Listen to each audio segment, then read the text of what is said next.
It's Champions Week in BSR, bringing us to South Florida for round 10 of Trophy Tuesdays.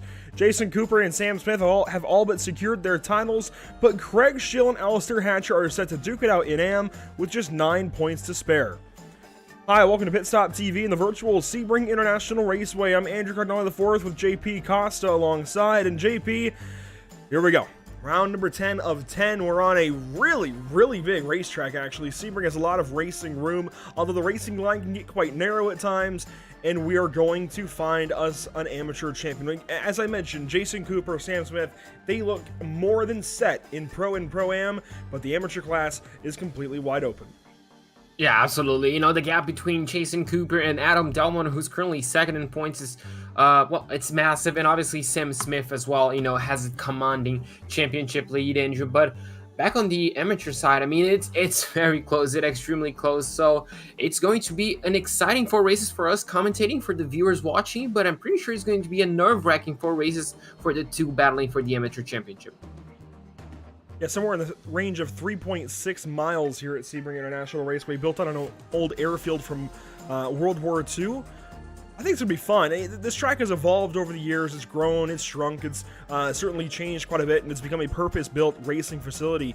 But there's just so much to it, and we can see that here with the track map. There is so much to getting a lap right at Sebring. Beginning with turn 1, of course, that sharp left-hander, a little more than 90 degrees, I guess a little less than 90 degrees. Depending on how you look at that angle, into turns 3, 4, 5, almost an infield section, it feels like, JP. Then you come around Big Bend and head down to the hairpin, and then through the Fangio Triangle and everything else. There's just so much, even in that first sector, and then, of course, it goes on through the rest of the lap. There is a lot going on here. Yeah, I mean, it's a tricky racetrack, Andrew. You gotta respect the bumps, don't you? Obviously, you know, drivers are gonna have an easier time, I guess, with the MX-5, but yeah, as you mentioned, it's a complicated, long track. Once you think, you know, you went through the worst, you know, this track can really throw a spanner in the mix and really catch you out. But it is a lot of fun. You know, I can see why people certainly do love it. It's so tricky, but yeah, I mean, it's just a fun racetrack, isn't it? It is fun. Now, it's going to be pretty slow this week in these cars, I think, and these drivers are going to have a lot of time, especially out of Le Mans, out of Sunset, to really contemplate what they want to do with their lives and how they want to approach the final corner. And especially on that last lap, JP, we're going to see some big drafts headed down to turn 17, Sunset Bend, and a lot of time to go over your taxes, contemplate your next big life decision, or, you know, maybe buying a house. I don't know. There's just so much time down that backstretch for these guys to figure out how to approach that corner. We're going to see, I think, some big sends, some big sends, and even into the hairpin. There's a lot of time from turn 5 to turn 7 that you're on throttle. We're going to see some big sends and likely some big crashes this week as well. Let's take a look at the standings we were talking about briefly. Jason Cooper with 262 points, rather, to Adam Delmont in the standings. And down in Pro-Am, you've got about the same situation, actually. What is that, 198 points? From Sam Smith to Thoratolo, it's a large gap, but then 17th and 18th in the full standings. Craig Schill and Alistair Hatcher separated by just 9. There we go, I got it. Yeah, it's a very small gap between Craig Schill and Alistair Hatcher, and Andrew, with that low of a gap, I guess low of a difference between them, you know, I think we're already going to see maybe a switch up on race number 1, depending on how the race goes. Or, I mean, we're definitely only going to see 2 things, either the gap extending or the gap shrinking. It's a matter of, you know, can Alistair Hatcher really put in, you know, a good enough performance to upset Craig Schill currently in qualifying? I mean, it's going the way of the 982. Just barely. Half-second difference between those two in qualifying. And the fastest AM driver is currently Fiona Siddons by nearly a second, actually, over Craig Schill. Somewhere to the tune of about 8.5 tenths over car 982. Craig, 3 seconds, though, off of pole. Casper DeCourt, Jason Cooper controlling qualifying. Lars Fischer's not doing half bad either, in 3rd place. But a little for the back. And really, Casper's got 2 tenths on each of these two. So it's a decently large gap right up front. But 5 Star Motorsport will, I'm sure, narrow things down as it's a full pro top 10, which is rather rare here in BSR. No, absolutely. It's definitely rare. I don't remember the last round we actually seen that, and we often see a Pro-Am driver, maybe a few of them, and obviously sometimes a Pro-Am sneaks in. Weird.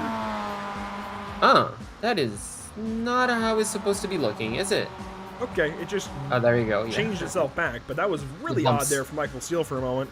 Yeah, you got to respect the bumps. Maybe we're going to see some wheels lodged in wheel wells today. I don't know, but a big group of cars here heading through the hairpin. Alistair Hatcher currently just behind Michael Steele there in car 964.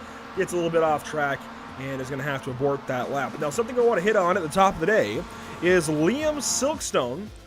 He's currently not on track, but this little guy just celebrated a birthday yesterday. So happy birthday to Liam Silkstone.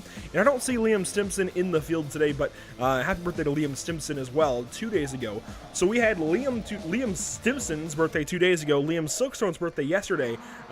These two, I guess, are just... They do everything in a pair. They race really close together on the racetrack a lot of times, and their birthdays are, day after each other. They're both Liam. So, very interesting. Yeah, absolutely. Happy birthday to both. And Andrew, we've been with these guys for 2 weeks, and I mean, you have them as friends on Facebook. I don't have Facebook, but I actually have no idea how old these guys are. And when you say, this little guy, it makes me think like Liam is around, I don't know, 15 years old. But the message he sent me kind of alludes to the fact that he might be a bit older. Just a bit older than that. They're definitely, I'd imagine, somewhere in their 20s. But no, Liam's an interesting fellow, and I'm glad to have him join us in the broadcast booth for interviews after these races so often.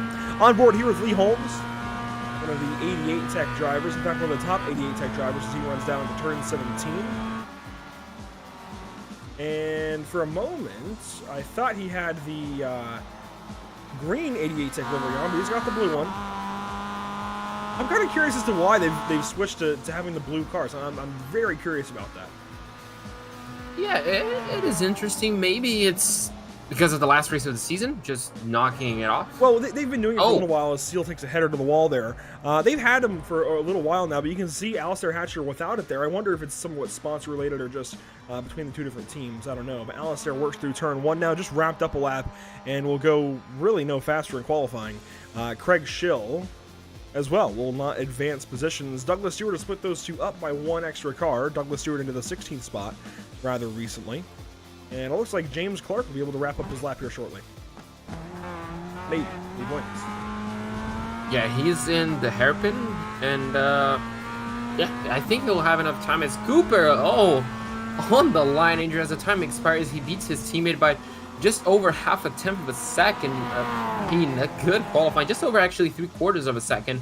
No, 3/4 of a tenth. There you go, math. But yeah, I mean, a good qualifying, and what we kind of expect from 5-star, especially on, big tracks like this, as you alluded on the track map, big draft fast racetracks. So yeah, once again, dominating qualifying. Really no surprise at a 5-star motorsport to see them up towards the top, and they'll continue on to take one more lap, it looks like, even though it won't count. But not at all surprising to see them doing well today. I fully expect Jason Cooper to go up there and notch a few more wins. Now, if we look at the win tally for the season, Cooper's at 13, Casper is at 4, and Lars has 2 himself. So that's 19 wins this season out of 36 races run so far. The first race today will be 37, then 38, 39, and 40 for a full 40 race season in 10 rounds. And James Clark is having some big connection issues here. But that is 19 wins out of 36 races so far. That is just over half for the team, let alone Jason Cooper having 13 of them. I mean, he's just on a class of his own, isn't he, Andrew? I mean, it's crazy. And we mentioned this, I think, a few rounds ago. Remember when we mentioned, having a one-off class just for him? I mean, when you have stats like that, I think it's a good talking point. James Clark goes a bit faster, goes ahead of Fiona Siddons despite the blinking issues, so he will go to 12th on the starting grid ahead of car 927. And these three are continuing on. I don't think they're going to get another lap in. That would be odd, but they're going to try and finish it up anyway. Definitely will. Just a bit of extra practice. I think still 40 seconds to go on the clock. None of them are able to improve because they crossed the line after the checker flag had dropped. But, it's just good practice, Andrew, just to try and perfect, especially the switch moves that we might see around the back straightaway. This is going to be important if they do want to break away from the rest of the field. Is this Cooper taking a really close line to that barrier? Oh, and he gets hit there by Lars Fischer just a little bit of contact, and teammates going to have fun to the line, and that'll wrap up their qualifying effort. as Lars will come across the line, but will not go any faster. That lap will not count, unfortunately, for him. So, that's it. That's qualifying. That's the final qualifying session of the season. It always is a little bit interesting when we get down to this final race of the season, and there's really just not a whole lot to talk about because it's the last one. We don't have any more to speculate about. It's kind of just, let's see what these guys have got. Let's see how they can race and who ends up being the champion. You can see how we got here throughout the course of the season. Silverstone, Donington Park, Knock Hill, and then it was all to the U.S. and Canada from there. Sonoma, Road America, Canadian Tire, Watkins Glen, Road Atlanta, Daytona, and Sebring today here on May 24. Let's run down your starting grid today. On pole, you saw it, Jason Cooper in the final moments of qualifying over Casper DeCourt, his teammate. Lars Fischer will start from third. No surprise that 5-star is locking out the top of the order. Adam Delmont, though, rolls off from fourth, and Lee Holmes and Nick Klibens will share the third row. Starting seventh, you'll find Adam McNally and Tom Griffiths, teammates there for Excite Racing, before James Eve and Michael Seal, teammates there in row 5, lock out the top 10. Starting off 11th place, we're going to have the Pro-Am pole sitter, Julian Schroer, starting in 11th place. Alongside him, the number 20 of James Clark. Fiona Siddons is actually going to get the pole for the amateur class alongside Mark Oliver, another amateur driver in 14th. 15th place, starting row number 8, we're going to have Craig Schill, our championship contender. Alongside him, Douglas Stewart, the number 579. Duncan Cope is going to start in 17th. Alongside him, Alistair Hatcher, the runner-up so far of the amateur class. And Andrew, row number 10 of tonight's grid, we're going to have Craig Cockrell on the inside and Glenn Humberson on the outside. Birthday boy Liam Silkstone starts from 21st, Thortolo 22nd, and Sam Smith rolls off today from 23rd position. Now, Sam Smith looking to lock up that Pro-Am championship with just about 200 points back to Thortolo, and Thor starting just ahead of him. So these two both starting in the rear and both going for that Pro-Am title. I think technically Thor is within range, but it would take a lot for Sam to lose this championship, and I think by starting this first race, he might lock it in as well. So Sam Smith should, by all means, take the championship today. Back up to the grid, though, back up to the flag stand, we have a green flag in waiting, red lights on, waiting for green lights here for race number 1, and off and away, just like that, race 1 is underway at Sebring.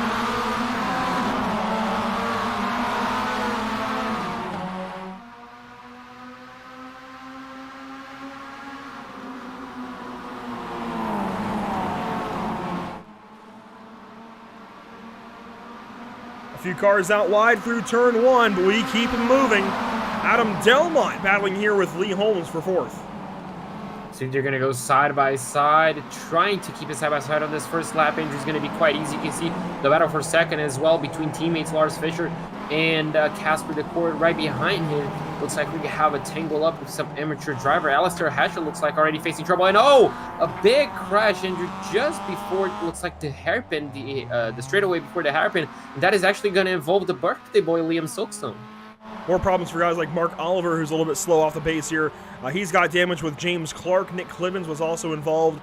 Some entanglements here on lap number 1 through that kind of infield section. Now through the hairpin and down through Fangio. Side by side for third, it's Delmont and Fischer. You see they're going to go side by side as well through this section right here, Andrew, as we head into turns number 10 and turns number 11. Who's going to have the edge is going to be the number 77. You can see Casper DeCourt close the door. Lars Fischer, does he still have a bumper? The answer to that question is no. So he's going to sit back and, well, just look at the back end of the 77 for now. Does he have to go defensive? Not quite. So for now, Andrew, Adam Delmont splits the 5-star motorsport drivers. On board with McNally. McNally's in the 6th spot. He's now looking up at an 88 Tech car, a 5-star car, and then his teammate and Delmont a few cars up the road in that 3rd spot now. He's got James Neve and Tom Griffiths behind. So Neve kind of splitting him up from help there, and Tom Griffiths in car 76. And this is the first chance we've got, JP, to have a look at what these guys can do on this backstretch between Le Mans and Sunset Bend. And already there's over a second from Jason Cooper to Casper DeCourt. It's going to be tough to catch car 1. Yeah, it definitely is. You can see a few puffs of smoke back there, but the gap is going to be, difficult to overcome, as you said, Andrew. If Casper finds himself under pressure from Delmont, that's really going to be troublesome for him. But you can see on this back straightaway, looks like not everybody closed up a little bit, Andrew. A few different lines taken through Sunset Bend, but looks like everybody's still pointing in the same direction. Lap 1 complete, a second lead for Jason Cooper over Casper DeCourt, then Adam Delmont, a few side-by-sides across the line there. Julian Schroer, currently your top Pro-Am driver in position number 9, then Craig Schill in position number 10. Craig Schill looking like he is absolutely going to take this championship from the get-go. Already, I think 10 spots, 7 spots or so ahead of Alistair Hatcher. That is a big gap when you're talking about 9 points coming into today. That's really going to accentuate the gap that he already has. Yeah, absolutely. This is going to make things difficult for Alistair Hatcher. Obviously, he's in the perfect scenario, Andrew, inside the top 10 as we have these two battling right here. Is this Tom Griffiths and Julian Schroer? Yeah, Schroer just went by Tom Griffiths, so Schroer up a spot, Griffiths down a spot, and struggling. Yeah, I think the middle part, the beginning there of lap 1, we saw all that damage, all that carnage through the first couple of corners. Let's go back and check that out, actually, as we had issues in turn 3 for the first time of the race. Well, let's just watch this first on board from Craig Cockrell's machine. So you can see Craig just going down the inside. You can see he's being a little bit cautious. Takes a safe line. You can see he's actually hugging the yellow and white line there, Andrew. A bit of a blink up ahead. So far, so good. As he heads into turn number 3, the contact is going to be, in Big Bend. You can see the 544 just alongside. And Andrew, this I think is going to be the start of the issues.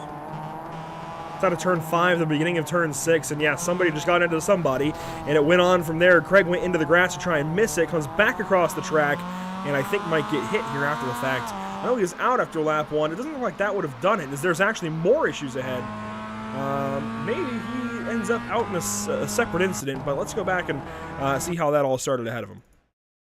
I believe it started somewhere around Michael Seal. Maybe it was James Neve, actually. It could have been where that damage came in for Tom Griffiths, to be honest with you. Ahead. And I think it is. Yeah, Clibbins went around and collected Griffiths. You see a Seal go for a spin. Wow. Oh, wow. So, yeah, Clibbins just got lost. Pretty much, I think he just had a bit of wheel spin. He went a bit wide, I think, in turn number 5. Andrew clipped the grass on the outside, and that ended up spinning his car. And after that, it looks like he had no control. And obviously, by how narrow the track is, it's quite difficult to avoid an incident. You can see right here.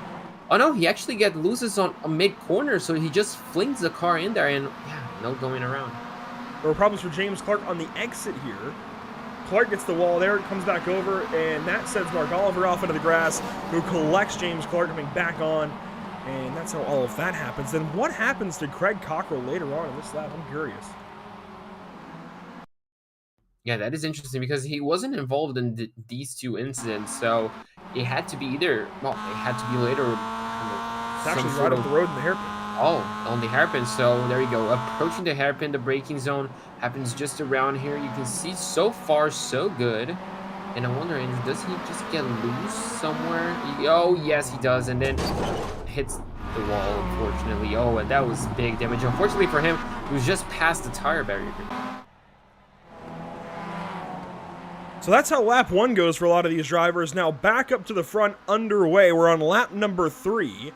Jason Cooper still got a second lead over Adam Delmont and Casper DeCourt. The battle for second is rather warm currently as Lee Holmes gets ahead of Adam McNally. Lars Fischer drops to 6th.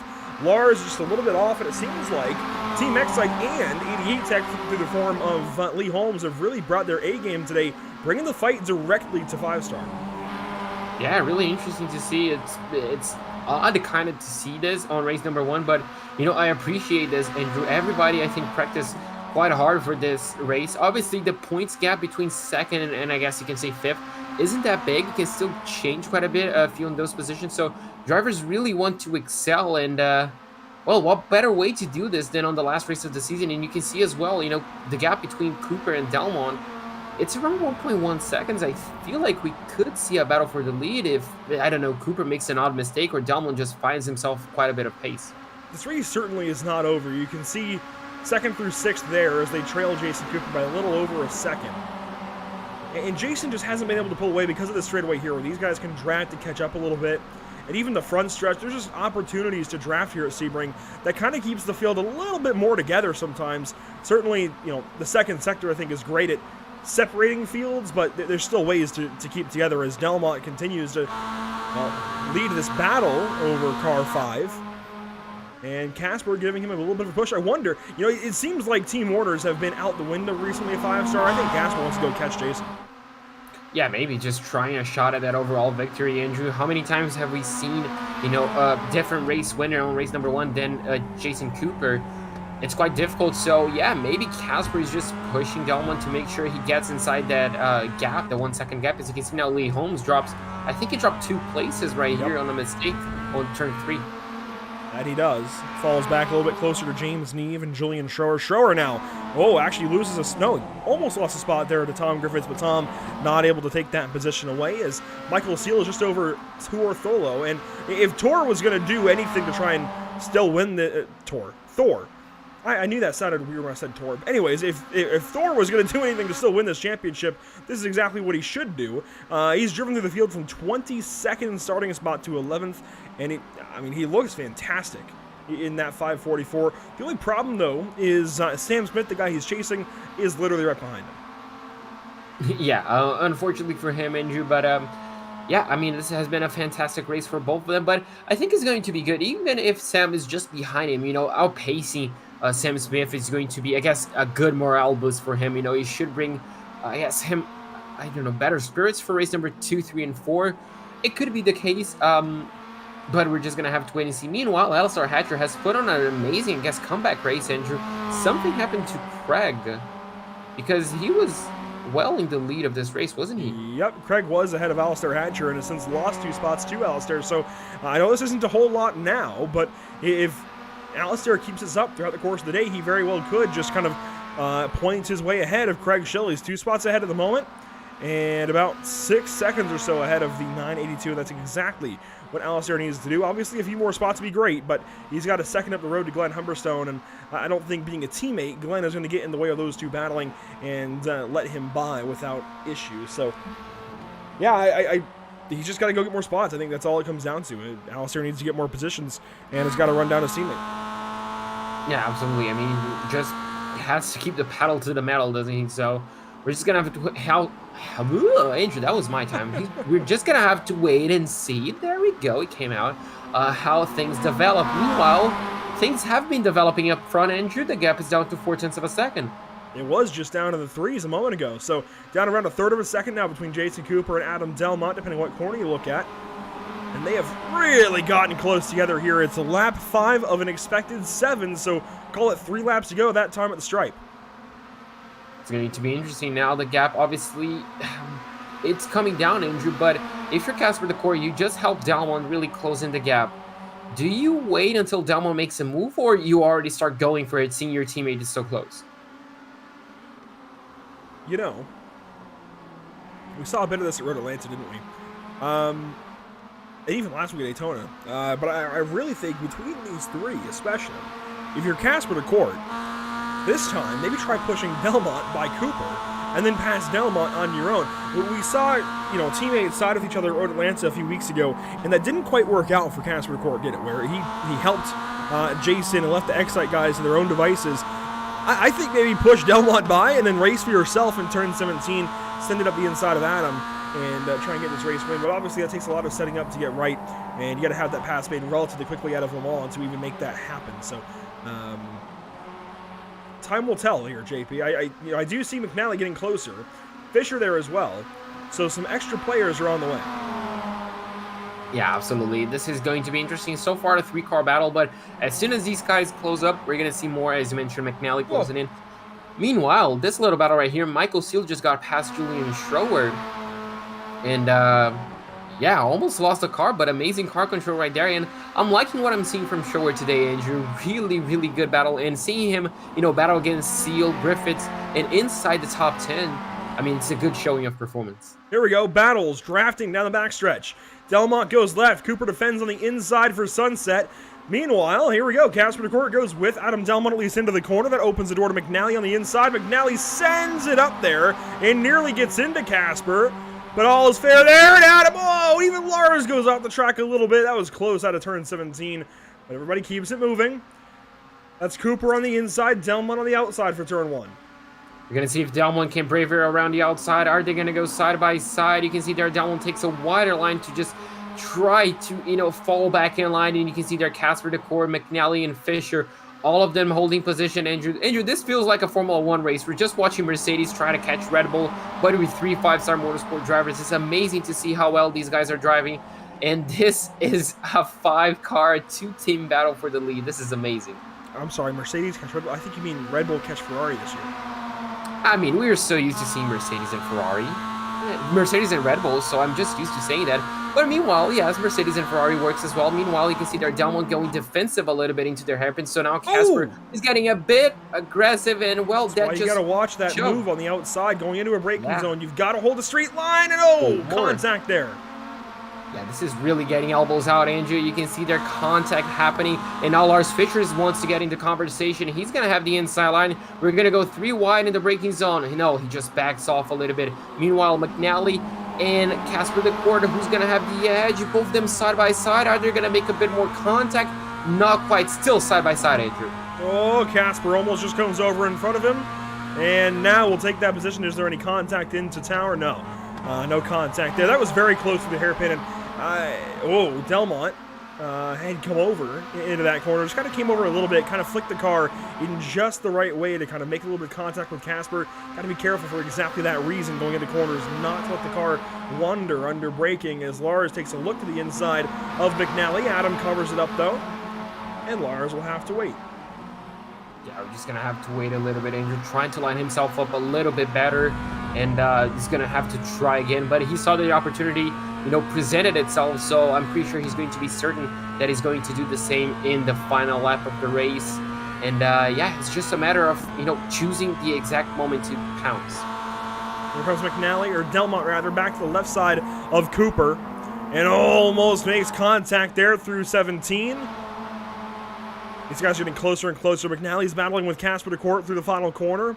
And it is the white flag this time presented by Whiplash. Sim cams across the line there. So that final chance for these guys. You can see there Delmont is going to have to go the long way around the outside again. Will he try to brave it this time? No, he's going to go a bit defensive. Meanwhile, McNally really throws the car to the inside. They're both going to spin. McNally fully around. Casper's going to try and hang on to it. No, big crash. Lee Holmes.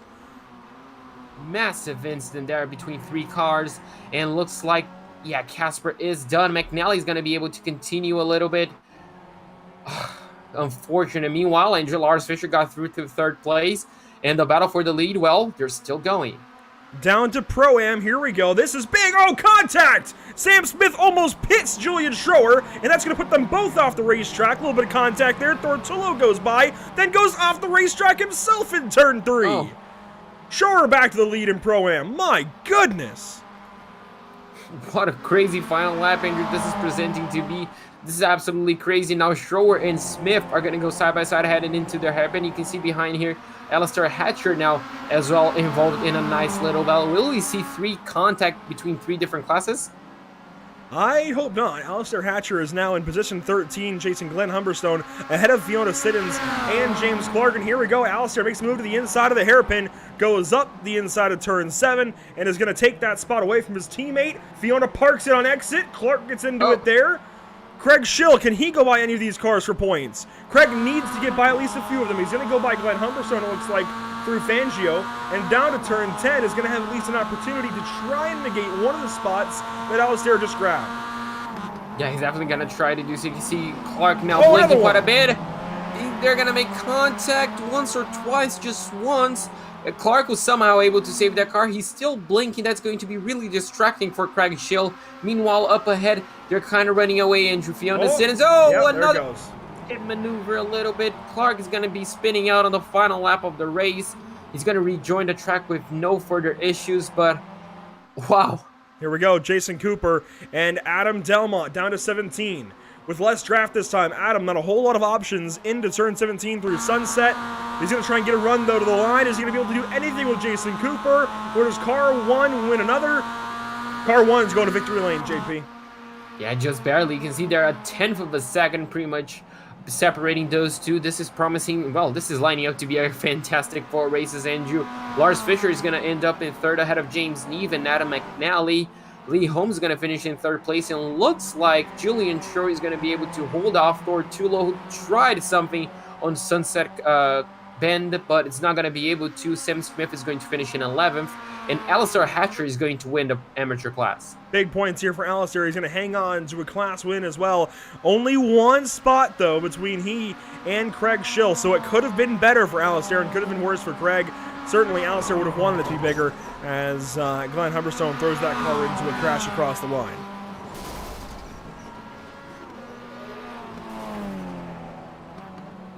So race 1 is up just like that, and Silverstone will come to the line here in a moment. Definitely an exciting 594 paint scheme.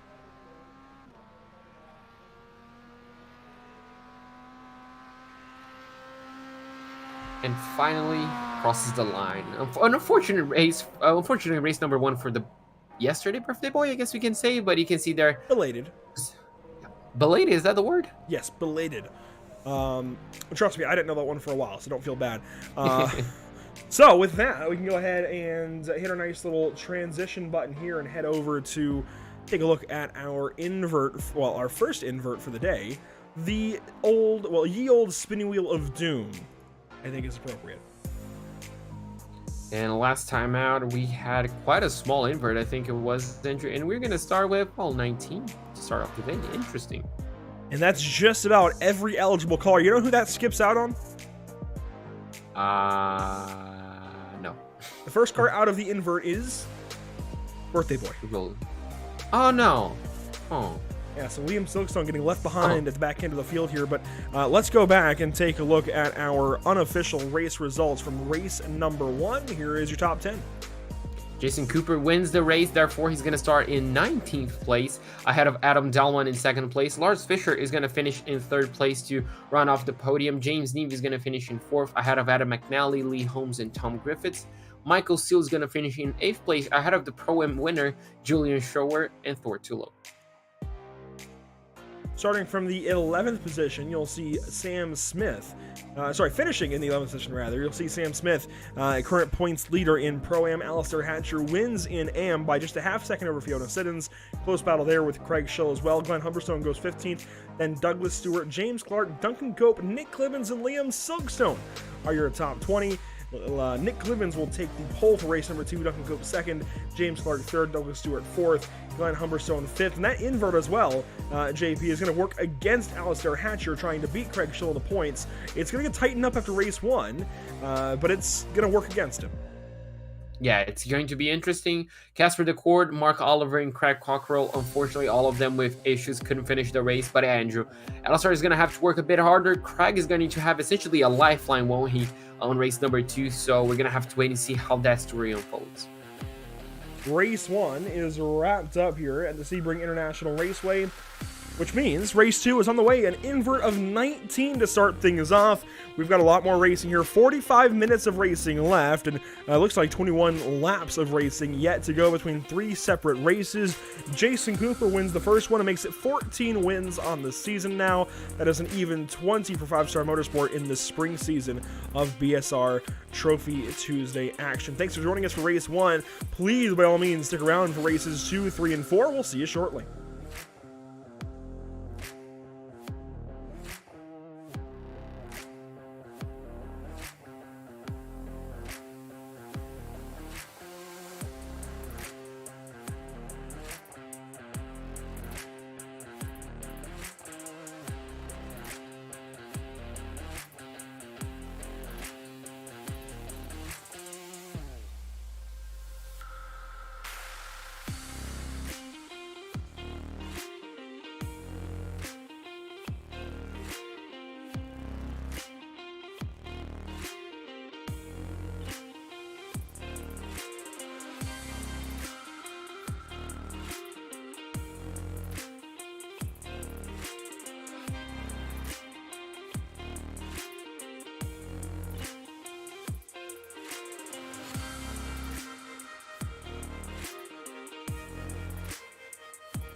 After months of quarantine, we're all interested in how we can become our best self. The team at Permanent Makeup and Cryo is here to help you get the flawless makeup look every day without the extra effort or time.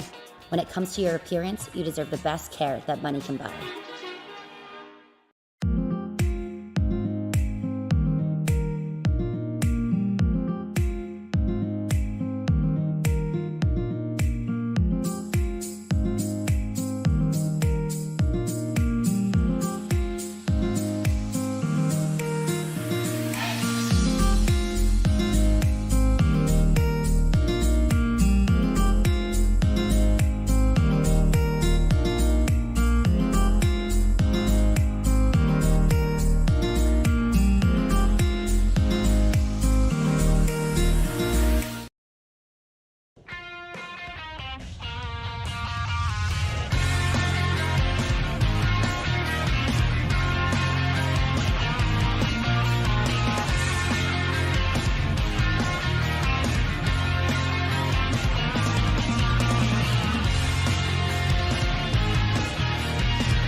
Have you found yourself trying to hide your joy because you're unhappy with your teeth? Your smile is the first feature noticed in an interview, on a date, or in family photos. We want you to be able to shine bright as your best self, and our teeth whitening system is the perfect step toward restoring your confidence.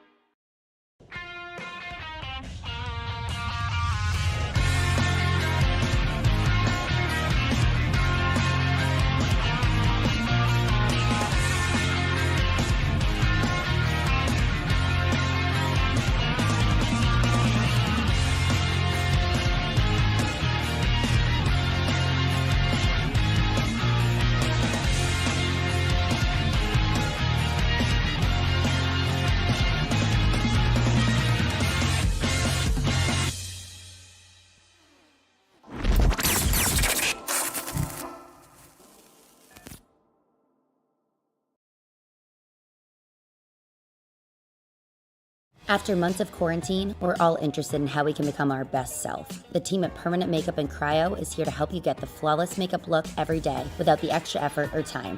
When it comes to your appearance, you deserve the best care that money can buy.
Welcome back to the virtual Sebring International Raceway. Race 2 on the way from round number 10 of BSR MX-5 competition this season. Jason Cooper goes to victory lane in race number 1, JP. That means he is starting in 19th. Yeah, it's going to be an interesting race number 2 for him. It's going to actually be an interesting race number 2, I guess, for the whole top 5, who we saw so close, Andrew, on the I guess, final few laps of race number 1. Track temperature coming down a little bit, 65. And yeah, it should make the track, I guess, a little bit grippier. It will definitely make it interesting on the race start. But yeah, seeing the top 5 from the previous race battling against the whole field, trying to make their way back, it's definitely going to be fun.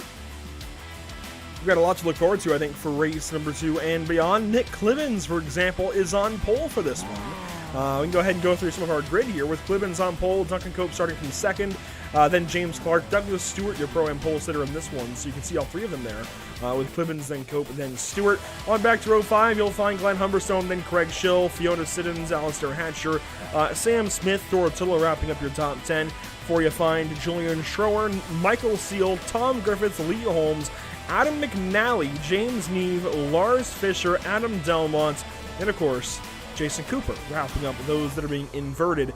Liam Silkstone starts from 20th in this race. He did not get inverted. Casper DeCourt will start behind his teammate in Jason Cooper, who is starting behind his teammate in Lars Fisher. So all 3 5-star cars are in a line back here, deep in the field. One is starting 17th, then 19th, then 21st. Yeah, it's going to be interesting. It's going to be interesting. Yeah, that's going to be more interesting. Waiting on that green flag from Barney the Flagman, and we are off and away for race number 2 at Sebring. 7 laps. Let's go.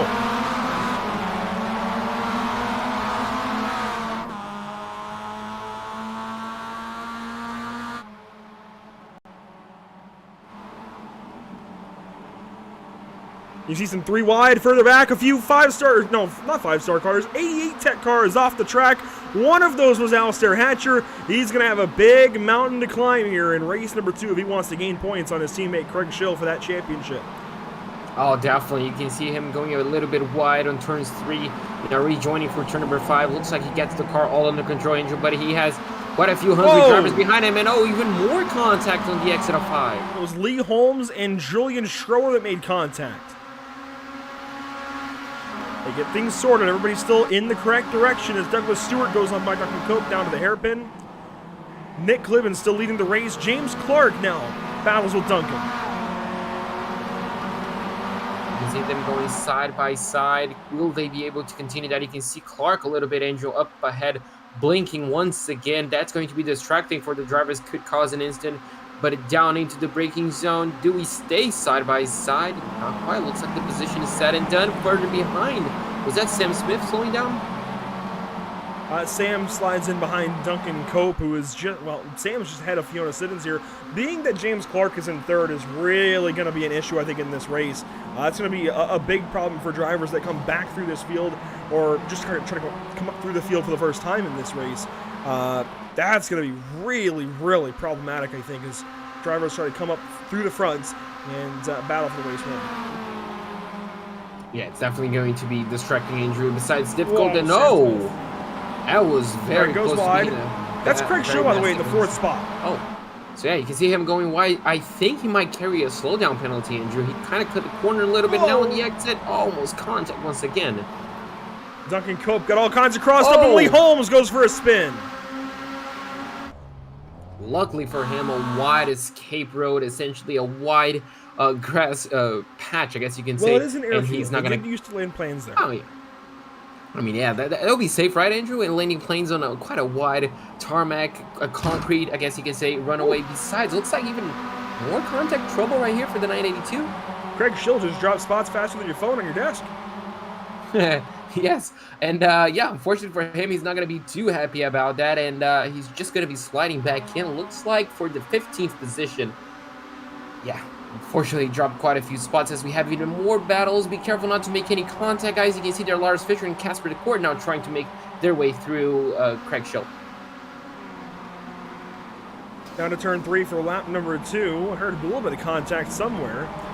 The 5-star cars are still bottled up back here. They can't go anywhere in this group. Finally, Jason Cooper, it looks like, will get by Craig Schill. Craig has gone from battling for 4th to 15th spot. Alistair Hatcher's in 21st.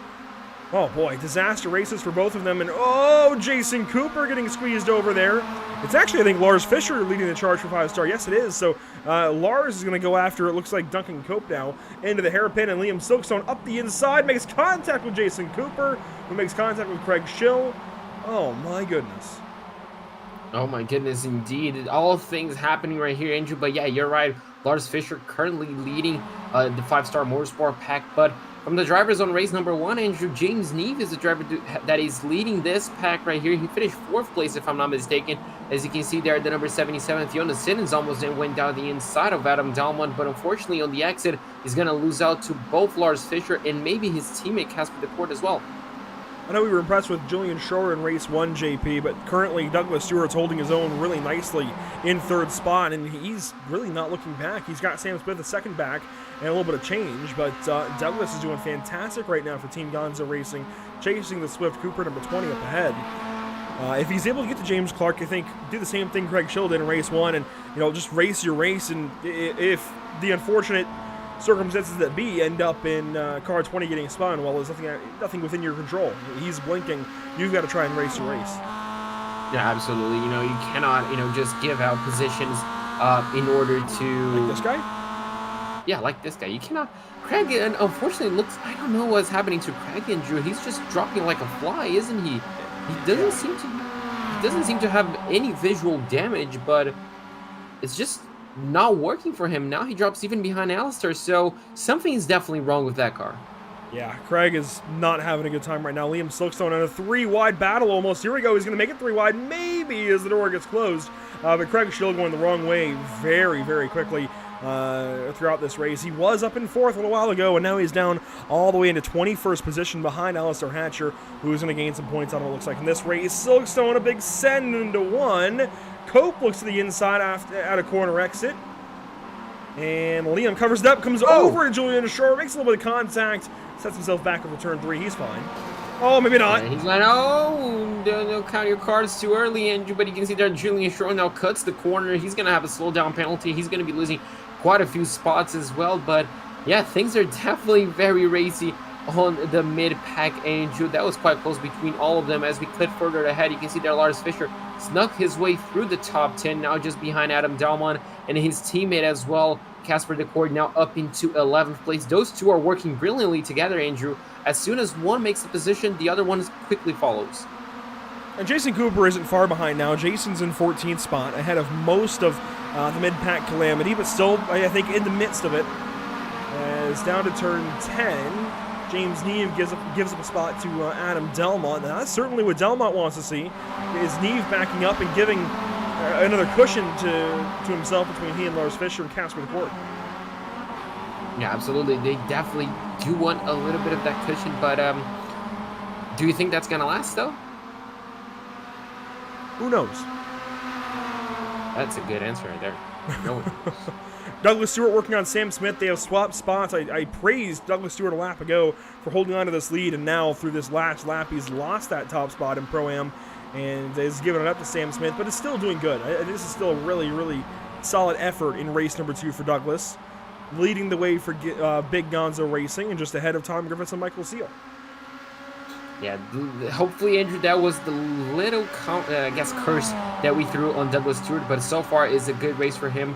Unfortunately, he has some big guns approaching him, so now it's going to be a question for him. Do you try to battle these guys and try to hold off your 4th place, or do you just go all out? Unfortunately, that 4th place is already gone. I think his mind has been made for him. Yeah, I think so too. This front tires as well, but you can see right here, will he go defensive, or no, he's just going to allow Michael Soon to have the inside line, so maybe just navigating through this pack of drivers and just maybe allowing the faster guys to go through and just, trying to follow them, but yeah, that is not the case that we're looking at, is it? Stewart will drop down to 6th ahead of Thor Tullo. Adam Dalmont behind those guys. And Delmont went purple that lap, ahead of Lars Fischer and some others. As, some problems in the midfield. Big crash! Oh. Liam Silkstone in another, as Alistair Hatcher will go on by. For a moment, I thought he was in it. That was actually Mark Oliver, who was a part of that. Craig Cockrell, Liam Silkstone, and Mark Oliver's Fiona Siddons and Julian Schroer tangle. Oh, this is on turn 3? On the Yep. approach to turn 3 on the exit, but yeah, quite 5 cars involved in incidents on this lap alone, on the first 5 corners alone. Very, very interesting, but yeah, my heart skipped a beat thinking that Alistair was also involved. You can see there, Liam Silkstone, just gets tagged. He got the wall, and then, yeah, gets tagged by Mark Oliver, and oh boy. A lot went wrong all at once. Yeah, absolutely. Just everything pretty much connected. I think he was just going for a little bit of an aggressive move on Fiona, and was that Sherwood just behind him who clipped him on the apex? It was Schroer, then Oliver got him, you're right. So he's behind Fiona Siddons, who then has an issue and gets tagged by Schroer, who is a part of the issue with Fiona Siddons. Liam just gets the wall there, has that issue, gets tagged up by Schroer, does a spin, collects Oliver, collects Cockrell, and then Fiona Siddons goes out to turn 3. Julian Schroer makes a move to the inside, and they just turn into each other. Oh. Fiona turned in aggressively off the top side, and Julian made a late move. Yeah, Fiona just turned in like Schroer wasn't there. That's Yeah. quite odd to see. But yeah, unfortunately, both of them were tangled up. But I think no terminal damage to either of those cars injured, so that's the good news out of all of that. But yeah, things definitely picked up on this lap right here. You can see there, Clibbins still has a commanding lead, still stuck at 1-point-something seconds. You can see there, Michael Seal going down the inside of Tom Griffiths, and that is going to allow Thor to... No, that's actually Douglas Stewart to get the position back.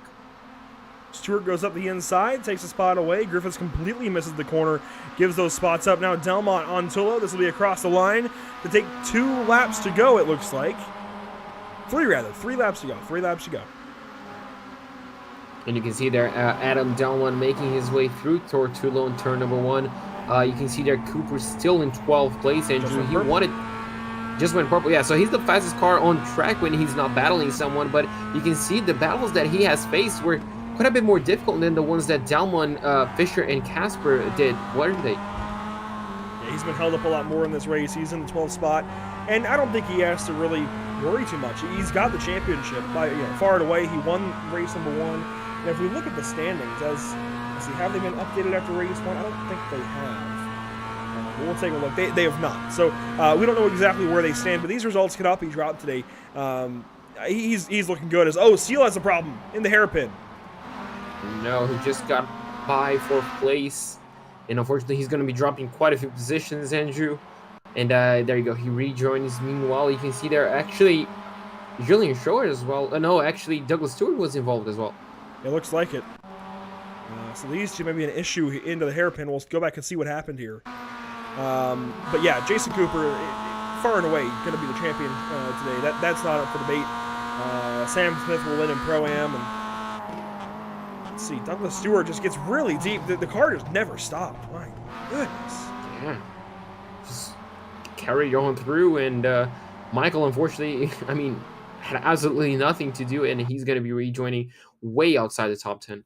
I'm going to watch that again from a TV camera. That is really odd for Douglas Stewart. He hit the brakes. You can see the nose dip, but it was almost like he was getting hit from behind, but the nose dips, and it just never stops. He turns in for the corner. Really odd. Really, really odd indeed. And yeah, unfortunately, 2 good cars, Andrew, dropped outside of that top 5 battle that we were watching a few laps ago. Nick Clibbins still leads. 3 minutes to go, 2 laps left here at Sebring. Sam Smith in the 2nd spot.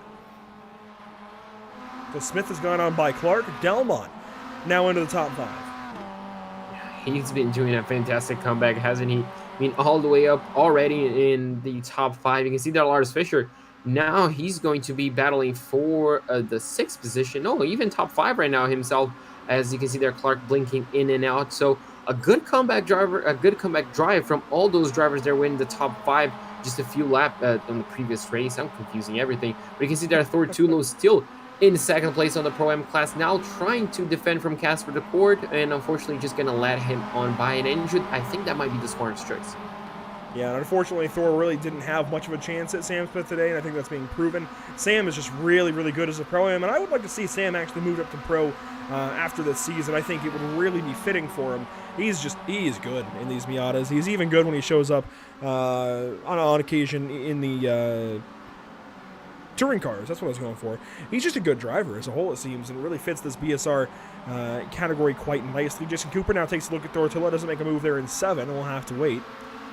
James Neve is the Time for Fun motorsport car that you see just behind these guys in car 7.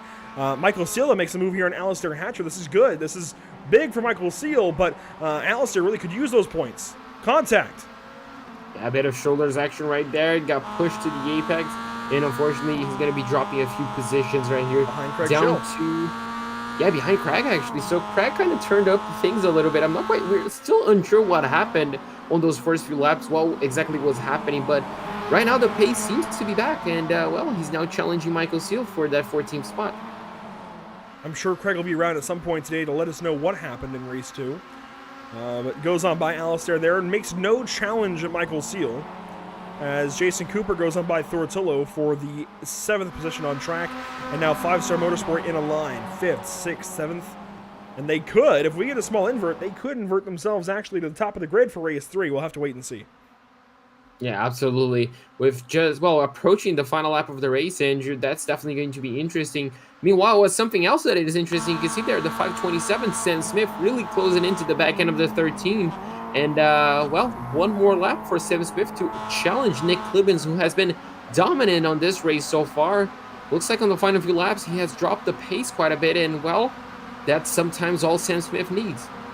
White flag presented by Whiplash Simcams. 20 seconds to go in the race. And it's Clibbins and Smith up front. Casper DeCourt and Lars Fischer battle across the line. Casper takes the spot away. That's for 5th position. Michael Seal, Duncan Cope out of turn 17. They'll come down the line and swap spots. And Alistair Hatcher and Craig Schill. This is a big one for the Amateur Championship. We've got to watch this one carefully on this final lap of race 2. Yeah, absolutely. This could really shape up, Andrew. If one of them doesn't finish the race, it could really throw, you know, a good... Whoa, Michael Seal has a problem there with Glenn Humberstone. Oh, he goes wide. Can he save the car? Yes, they almost made contact as well on the exit, and this is going to bunch everybody up once again. Right in front of our amateur leaders. Schill goes on by Hatcher for the moment. And of course, these three now teammates. Hatcher misses the turn in for turn 5, but might be able to get a run. And here we go, through turn 6, through Big Bend. What can Alistair Hatcher do? A big dive bomb, Andrew. That could be the answer on the hairpin. A safe dive bomb on your teammate is sometimes all you need. But does he want to do that before they get down to Sunset? I think you want to wait for Sunset, certainly. Oh, there's the answer. A bit of contact between the championship contenders. No harm, no foul. Everybody keeps pointing at the same direction. In fact, Alistair is going to lose out quite a bit. And now Craig is going to be close to Glenn Humberstone. So Craig Schill still holds on to this spot over Alistair Hatcher and just hanging on to the championship lead provisionally. Now Craig goes on by Glenn Humberstone. Does Glenn hold up Alistair, or does he let him go and let these two duke it out fairly? Meanwhile, Nick Clibbins with over a half second now to Sam Smith. He's opened up that gap as James Clark pressures car 527. Sam is not out of this. He can set up for Le Mans here, or he can get loose in the curbing and really hold himself back. And it looks like that might be a little more likely. Up on the power now out of Le Mans, and Clibbins had a problem. Yeah, Clibbins had a massive problem. You can see him, he's losing quite a bit of time, Andrew. I don't think he ran out of fuel, but he definitely had a terrible exit. That's actually going to allow Sam Smith to not only pass him, but clear him before sunset. And you can see there the 527 takes the lead. Can he keep himself on the race course? Can Nick Clibbins do anything on exit? Meanwhile, you can see Adam Delmont trying to challenge the number 20 of Clark. You can see there on the exit, no one's going to beat out Sam Smith. Sam Smith wins race number 2 overall. James Clark and Delmont battle to the line. I think Delmont might have gotten him. No, 9 1/1000ths of a second. Meanwhile, Alistair Hatcher, Craig Schill, they're nose to tail behind Duncan Cope and Michael Seal. Alistair goes way wide in sunset and gives up valuable points to Craig Schill. Oh, that could be costly, Andrew. That could be very, very costly. It could and likely will be. Is actually something happened, I think, maybe not after the line. I thought Craig Schill had lost spots there, but I think he's all okay as those guys have some fun in the first corner after the checkers. Adam McNally will be the final car to finish this race. I'm not even sure what happened to Adam this race, but 21st spot, not what he wanted. Definitely not what he wanted, Andrew. Something definitely went wrong, and he's still, I mean, he's halfway through the race course, isn't he? Yeah, well back of our race leaders. Now, I want to put it out there, Michael Seal, if you're listening, whoever else can update the sheet, if we could get updated points, that'd be fantastic. If not, we certainly understand. But this is going to be very close with Alistair Hatcher and Craig Schull. They swapped the advantage. They should be back to 9 points now, but between the two, but we just don't know for sure until we see it. As, McNally a bit loose there on the curbing. Same thing Sam Smith did and almost lost that chance at a win, as Smith is actually still racing with some of these guys. Yeah, they're just having a bit of fun, aren't they? It's going to be the last time they officially race for the championship, so just throwing one out there. And unfortunately for 78, he still hasn't crossed the finish line. Andrew, approaching Sunset Bend right now, and this is going to be one to forget. I think I know the spinny wheel result he hopes to get, Andrew. 21 or more. And he definitely wants only 2 results, as he now officially crosses the line. Means we can go ahead and Thortillo gets a penalty there, drops to 21st. So now McNally wants 20 or more. Interesting.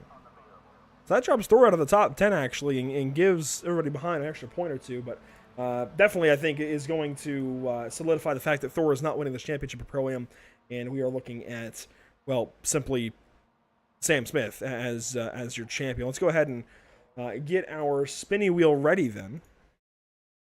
And do you want to try and call out what this one might be, JP? I'm going to throw it out there. It's going to be 12. Do we have 12 actually? I think I misread that. I don't think we have 12, we have 13. No, I said 8, Andrew. No, I said 10 actually, you see. Oh, okay. Yeah. You said 10. Not quite what Adam McNally wanted, but Lee Holmes might be happy. He will start on pole now for race number 2. Michael Seal might be a little bit annoyed that it wasn't 11, although we don't have an 11 on the board. Oh, no, we do. We went right on past it. Interesting. That's definitely going to change things up for race 3. Absolutely, that's going to make things a bit more interesting. He's going to only, as you like it, Andrew, a small inverse sometimes it helps with better racing. We're going to have to wait and see. Sam Smith, after winning race number 2 and, well, being once again an overall race winner, Andrew, is going to start in 10th place. Nick Clibbins unfortunately fell through on the second to last corner of the racetrack, finishing 2nd place. James Clark finishes in 3rd ahead of Adam Dalmon, Casper DeCoeur, Lars Fisher, and Jason Cooper. Tom Griffiths is going to start in 8th place ahead of James Neath and Lee Holmes, who, due to the invert, is going to start on pole position for race number 3. Finishing and starting in the 11th position, we'll find Michael Seal in car 57. Duncan Cope will start from 12th. Then Craig Schill, Glenn Humberstone, Alistair Hatcher, your top 15. And boy, that is tough for Alistair. Had a whirlwind of a race. Craig had all kinds of opportunity at the start, gave it all away, and then came back at the end and still finished ahead of Alistair. Julian Shore there in 16th spot, Douglas Stewart 17th, Mark Oliver 18th, Fiona Simmons 19th, and Adam McNally 20th. 21st goes the way of Thortillo. Liam Silkstone 22nd, ahead of Craig Cochran 23rd, both of them 4 laps down. Now, while we break down from race number 2 and get ready for race number 3, JP, here is driver of the 982, Craig Schill. I'm sure he's got a lot to talk about with that race. So, Craig, an up-down race for you. On race number 2, you started well up ahead and unfortunately fell quite quickly on the first few laps. What exactly happened? I got a slowdown, plain and simple. Oh, okay. I got a little tap going through the back part of the circuit, and it went from being a 0.5 slowdown to a 2.5. And once I was in the pack, they just swamped me. Simple. So yeah, that explains a little bit. We were theorizing if it was a problem with the car, but on the back end of the race, you seem to have a really strong pace. Do you think that could reflect on race number 3 with the smaller invert? I've got the pace. I'm doing quite well. I'm quite chuffed with the amount of pace I've got. I've just unfortunately been involved in a few incidents in those first 2 races. Race 1 I got turned after I consider a bit of a late lunge, but I missed the one and got tagged by somebody else, so that's the way it goes. And how much, how do you handle the pressure coming into Well, you came into race number 1, actually, I think 9 points separating between you and Alistair. How do you handle all that pressure, knowing each and every single result count? To be honest with you, I'm either going to get it or I'm not. So really, I've relieved the pressure from myself. I'll either finish first or I'll finish second, whichever way. 88 as a team are going to get a 1-2 unless something disastrous happens in the last 2 races. So, and to be fair, I'm happy to be losing to Alistair because he's a top bloke and he's really come a long way. Well, absolutely. With that being said, Craig, in 2 races time, we're going to figure out who's going to be the champion amongst you two. I'm going to wish you the best of luck, and hopefully we can talk to you at the end of the 4 races. Thank you very much. And Andrew, that was Craig Schill. An interesting interview. Seems very calm. I don't think I would have been that calm, Andrew, if I was coming into a championship finale battling for the world title. Nope, I wouldn't be either.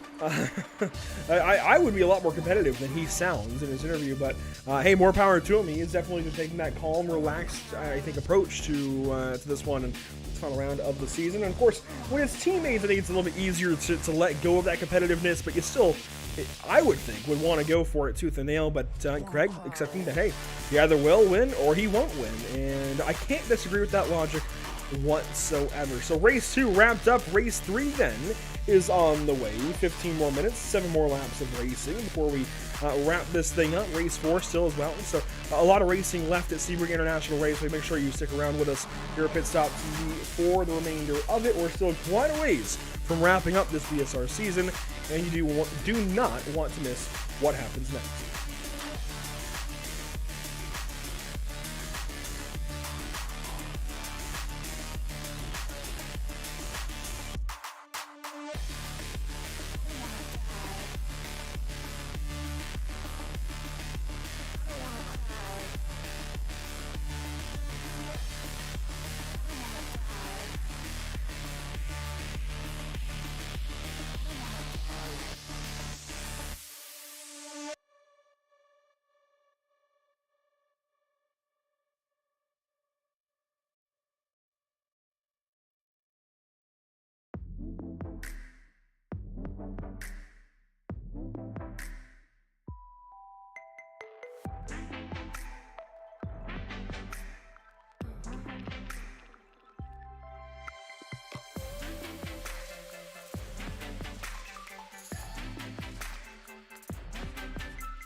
Absolutely. As now we see the drivers make their way into the pit boxes.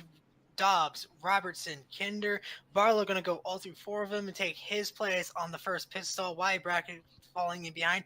As now we wait to see these 4 tires and fuel and who's going to be able to win off payroll first. Adam Lancaster drops the jack first. Alan Dobbs is going to get off away early as Lancaster is going to jump all the way up to 3rd with that. Almost beat Robertson, and they make contact, and that is not what you want to see. That might be a pit exit violation on 28, but that is a very devastating blow to number 2 car. You gotta hope he didn't get too much damage out of that, but that was a hard hit to the inside wall. Down the straightaway, we'll get a replay here and show you that one again. That car was really consistent and really strong. I was thinking Robertson was going to be a big factor in the finish of this race. You see Adam Lancaster and Brandon Robertson coming out side by side from the exit of the pit lane, and there was for the completion of 4 fresh tires on that machine. Dobbs got him out of the pit lane, no question about that, but Lancaster got a really great pit stop, came out beside him, and just trying to have enough room between both himself and the wall and himself and Lancaster. Obviously, he misjudged how much room he had to his right side and just clipped that wall. Unfortunately, that's going to be a big blow for Brandon Robertson, but he should be able to get that car fixed up and maybe before we even get back to green flag racing, get it back on the grid. So getting on pit lane is going to matter a lot. Getting off of pit lane is going to matter a bunch as well. And we also see that margin from 2nd and 3rd starting to close up on the race leader, Jesse Webb. We were talking about the headlights. He was making good use of them there, trying to warn, oh, trouble in front of him. Look out, that's right in front of the leader. He somehow gets by after the 2 lap cars tangle in turn 1. It looked like Gergois might have gotten on the brakes a little bit too hard, and he will collect Mick Blue as a result. Not too much critical damage for these drivers, but handling is sure to be an issue. So Gergois, the car that got into the back of Mick Blue, who perhaps was maybe trying to yield to the leader, who was warning that he was en route and on the way. And Mick Blue also ended up spinning around. They now fall a lap behind the leader, who, what a job, though, by Jesse Webb to slam on the brakes as they all came into turn number 1 with a full head of steam. And due to where Gergois' car spun on the pavement as we back into the barrier here on board with Mick Bloom, looks as though that Webb is going to live to fight another day. Here it is out the back of Gergois' car, and here comes Webb.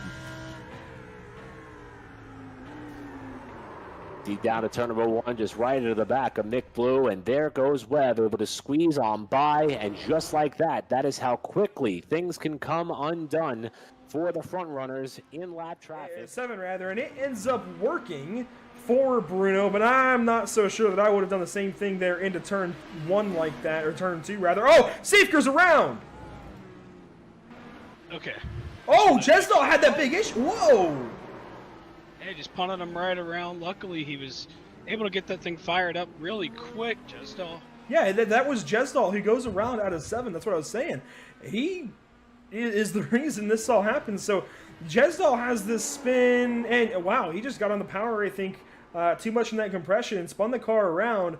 And suddenly, here comes Nate Siefker, and Siefker's just got this big head of steam. It goes off track to clear him, and then gets punted off for doing so. I'm not sure that was intentional from Jesdal. I think it just ended up happening.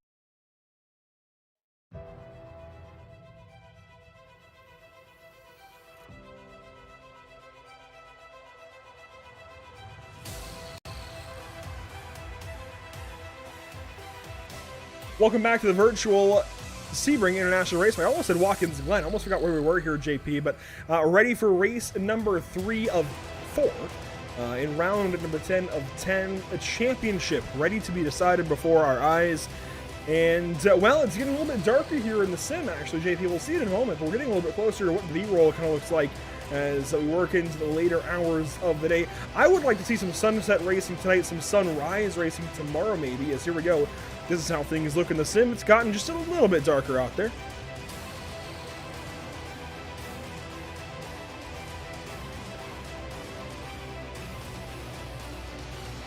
Well, yes. I think actually one of the best things about the Sebring 12 hour is the day stint. And I know sunset is always fun. Sunrise, sunset are always fun at Sebring, but I think the day stint where the track gets hot and you really have to respect the bumps that much more is actually one of the better parts of the 12-hour for me personally, but I know that differs per person and the aesthetic, man. I agree with you on the aesthetic portion. It looks fantastic at night here at Sebring. We had a little taste of that with NARL this past season, but lights are on. In fact, green lights are coming up in a moment. Red lights, then green lights in a moment. As we get ready for race number 3, only a 10-car invert. Lee Holmes on pole, and James Neve, Tom Griffith, Jason Cooper, Lars Fisher, your top 5. And green flag is out for race 3.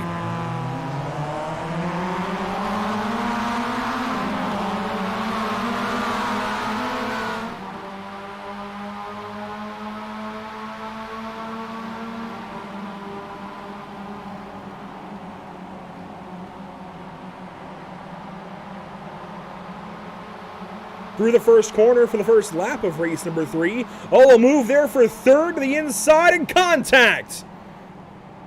No. Tom Griffiths moved out of the way. Looks like he'll still be able to rejoin. Does he? No. Yes, he will, but unfortunately way back on the grid, already very far away from a lot of people. As now, Andrew, as we rejoin the battles, as we head into, well, I guess the second straightaway on the circuit into the hairpin, we might see some big moves happening. Oh, a crash. Duncan Cope, Glenn Humberstone for the back here. Our leaders, though, through turn 7 and now through Fangio, Lars Fisher and Adam Delmont for third place. Cars 96 and 77. You see the entire line of them. You can tell here that the headlights are really on. The lights around the paddock on the front stretch, they're on. It's gotten darker for sure. Yeah, absolutely. The time has definitely moved. The track temperature is still the same, Andrew. Winds, although they're quite strong, 16 miles an hour, I don't think it will be affecting these drivers too much, though. Fisher hangs on to third for the moment. As far as your big championship battle, it's Craig Schill and Alistair Hatcher. These two will keep battling. Here is Craig in the 10th position. I won't lie, as much as we love Craig Schill and 88 Tech as a whole, I'm actually really pulling for Alistair Hatcher. I've got to be honest here. I don't know why, but I think I like the underdog story, so it's absolutely nothing against Craig here. But I almost want Alistair to win just a little bit more than Craig, only because of the underdog story. But at the same time, how cool would it be for Craig Schill to come to this battle with his teammate and nearly have it lost and still hang on for the championship? Well, here comes Alistair Hatcher, goes on by Douglas Stewart. It's looking a bit more like that, JP, as time runs out, but Alistair can easily still win this. Absolutely. It's still a wide open battle between these two, Andrew, and seeing who's going to come out on top. I mean, any one of them who comes out on top is definitely going to be a nice story at the end of the race. So, I mean, it's just a matter of waiting and, well, checking who's going to come. I mean, who's going to win it. But I don't know. I'm in favor of both of them winning. Can we split a trophy? I don't think so. It's an idea, but I don't think it quite works that way. As Fisher up the inside of Telmont there. That is for third. Let's go back and see what happened. Actually, we'll wait a second for Lars Fisher to get back on the racetrack. That was sketchy through 1. And now into turn 3. Smith at the inside makes contact there with Lars Fisher, who goes way wide, gives up a spot as well to Jason Cooper. Then Casper DeCourt and Nick Clibbins will get right there as well. Let's go back and see what happened, though. Lap number 1 into turn number 3 with Tom Griffiths. Really, I want to see which 5-star car it was that turned him. Oh, that's going to be interesting. You can see Tom just ahead. The second 5-star motorsport driver, it looks like it's Jason Cooper. Lars Fisher, you can see it's way back. And, yeah, Jason... Oh, that's a rare bad mistake out of Jason Cooper. That's... Wow. Yeah, that's really odd seeing from the number 1, isn't it? I don't usually see a move like that come out of somebody that's that good, but if I recall, I thought we saw kind of a sketchy move last week, a mistake from him last week, and that looks like one here. And admittedly, Tom had lifted a little bit early and kind of got him into that bind, but then it is still Jason in control of his car, and Jason comes up the inside, but obviously nothing intentional, just a mistake is all it is, and unfortunately, it ends up with Tom Griffith spun around in turn 3 on lap 1. And Jason Cooper continues on and is now, well, carrying the flag once again, leading the charge for 5-Star Motorsport in the 4th position as James Neve and Lee Holmes battle up ahead. Yeah, those two are going to go for the lead of the race, and it's going to be an interesting battle, Andrew. They have quite a healthy gap. Unfortunately, it's not enough to break away from Adam Delmon just behind, but these two going at it, I don't think we've seen that too often, though. Neve and Holmes. No, well, it's good to see them battling for the lead, but yeah, it's going to also be a new battle. Meanwhile, you can see there Lars Fischer. Looks like he's losing the position or getting the position over Sam Smith. Taking the spot away is Lars Fischer. Nick Clibbins there behind, and Mark Oliver with a problem. He slows up big time into Sunset. Big problems all over the racetrack for some drivers, and swaps certainly into Sunset all over the place. James Clark, it looks like, has gotten his stuff relatively sorted out. He's holding connection at least. Props there. Oh, Douglas Stewart with a problem. A real problem this time. He's had a tow. Oh, he's definitely out of the race, and had to be something big. I think he's having a big braking issue. We'll see here. He's been having some big braking problems today. Watch this. Let's see. Oh yeah. Oh yeah. Let's watch it one more time. We'll carry the onboard this time. You'll really be able to see what's going on, but he can't stop. So let's see from further back, actually, still on the onboard shot. You can see, I think he's going to try to break at the exact same spot everybody does. He went a little deep. Yeah, yeah. Unfortunately for him, Andrew, going a little bit, and Silkstone almost followed him. Almost got taken out there again. But Silkstone having an extra lifeline. But yeah, unfortunately, either he broke too late or something's definitely wrong with the brake pedal in that car. Things have changed. Cooper goes on by Neve. Delmont is hounding Holmes up front. So suddenly, just as soon as we had talked about James Neve battling with Lee Holmes, things change here. And you can get big drafts, and that's exactly how this works. Again, we looked at the track map earlier on. We can do so again, actually, for a moment. Presented by Whiplash Sim Cams. You can see a big front straightaway gives you big moves into turn 1. If you get that corner right, you can make up some big time into turn 3 as well. It's an opportunistic braking zone, certainly. And at the turn 5 from turn 7, that's all on throttle time through Big Bend in turn 6. And again, you can make draft battles in these Miatas. You can draft moves into turn 10. And of course, 13 Tower through Bishop and into 15. There's so much opportunity at Sebring of on-throttle time and certainly opportunity to draft, and especially down this backstretch from Lamar all the way down to Sunset. So much time where you can pull a slipstream. Yeah, absolutely. And, the result of slipstream, Andrew, is the difference in speed, just like the one we saw in. Whoa, they're going to make contact a little bit. They're going to go side by side. Adam Delmon and Jason Cooper, the two great drivers from the pro category. They both go side by side. Looks like Delmon was trying to make a move on Lee Holmes. Cooper saw that opportunity and absolutely went for it. Now it's his time to go down the inside of the number 77, and there he goes. He throws a car on the inside lane. It gets slowed down, parks it on the apex, and Delmon looks like has nothing to do, maybe on the run up to turn 3. Side by side for second, third, fourth, and fifth. As Cooper finally gets clear of car 77, will be able to set sail for Lee Holmes here. Casper DeCourt now going to work on car 77 of Adam Delmont. James Neve just behind, holding on to a top 5. And something has happened recently to Alistair Hatcher. He's out of the race. Oh no, that's big trouble. Meanwhile, you can see there the number 77 looks like he's going to have to defend from Casper DeCourt just behind. And now, Andrew, the question is, on that battle for the amateur lead, what exactly, the amateur championship, in fact, looks like the trouble, yeah, looks like, unfortunately, Alistair hit something pretty hard on that right-hand side. Yeah, a lot of right front damage there, prompting a pit stop for him. And something happened. Let's go way back and find this. It happened early on in that previous lap. Here it is. Wide there out of turn 5, and oh boy, that's going to do it out into the dirt, and comes across and noses it into the barrier there. And that just might be the amateur title sorted. It's not completely over, but it's not looking good. Yeah, definitely not looking good. Definitely not what he wanted, Andrew. And after right this one, frozen. there's one. Yeah, it's just it's absolutely gone at that point. He's definitely gonna have a meatball flag. Black and orange wanted to prompt him to go back to the pit lane, and now, Andrew, he has only one race to make up the deficit. And that's going to be a big one. Craig Schill is in 10th. Alistair Hatcher is currently 18th. That's going to be a huge gap to make up. James Neve has gotten ahead of Jason Cooper for 2nd. Nick Clibbins into 4th. Casper DeCourt 5th. Adam McNally and Adam Delmont. Well, Delmont has just recently had an issue, I think. Wasn't he? We were talking about Delmont, right? Not McNally? No, we're talking about that one. Something definitely happened to the number 77. He was in 3rd place once we cut back. And I wonder, Andrew, if it was that move on the hairpin, I think it was, we were approaching. Into 10. Oh, boy! Oh, no. Contact oh with God. Casper and Jason, and McNally gets caught up in it. Oh, man. Left side suspension collapsed.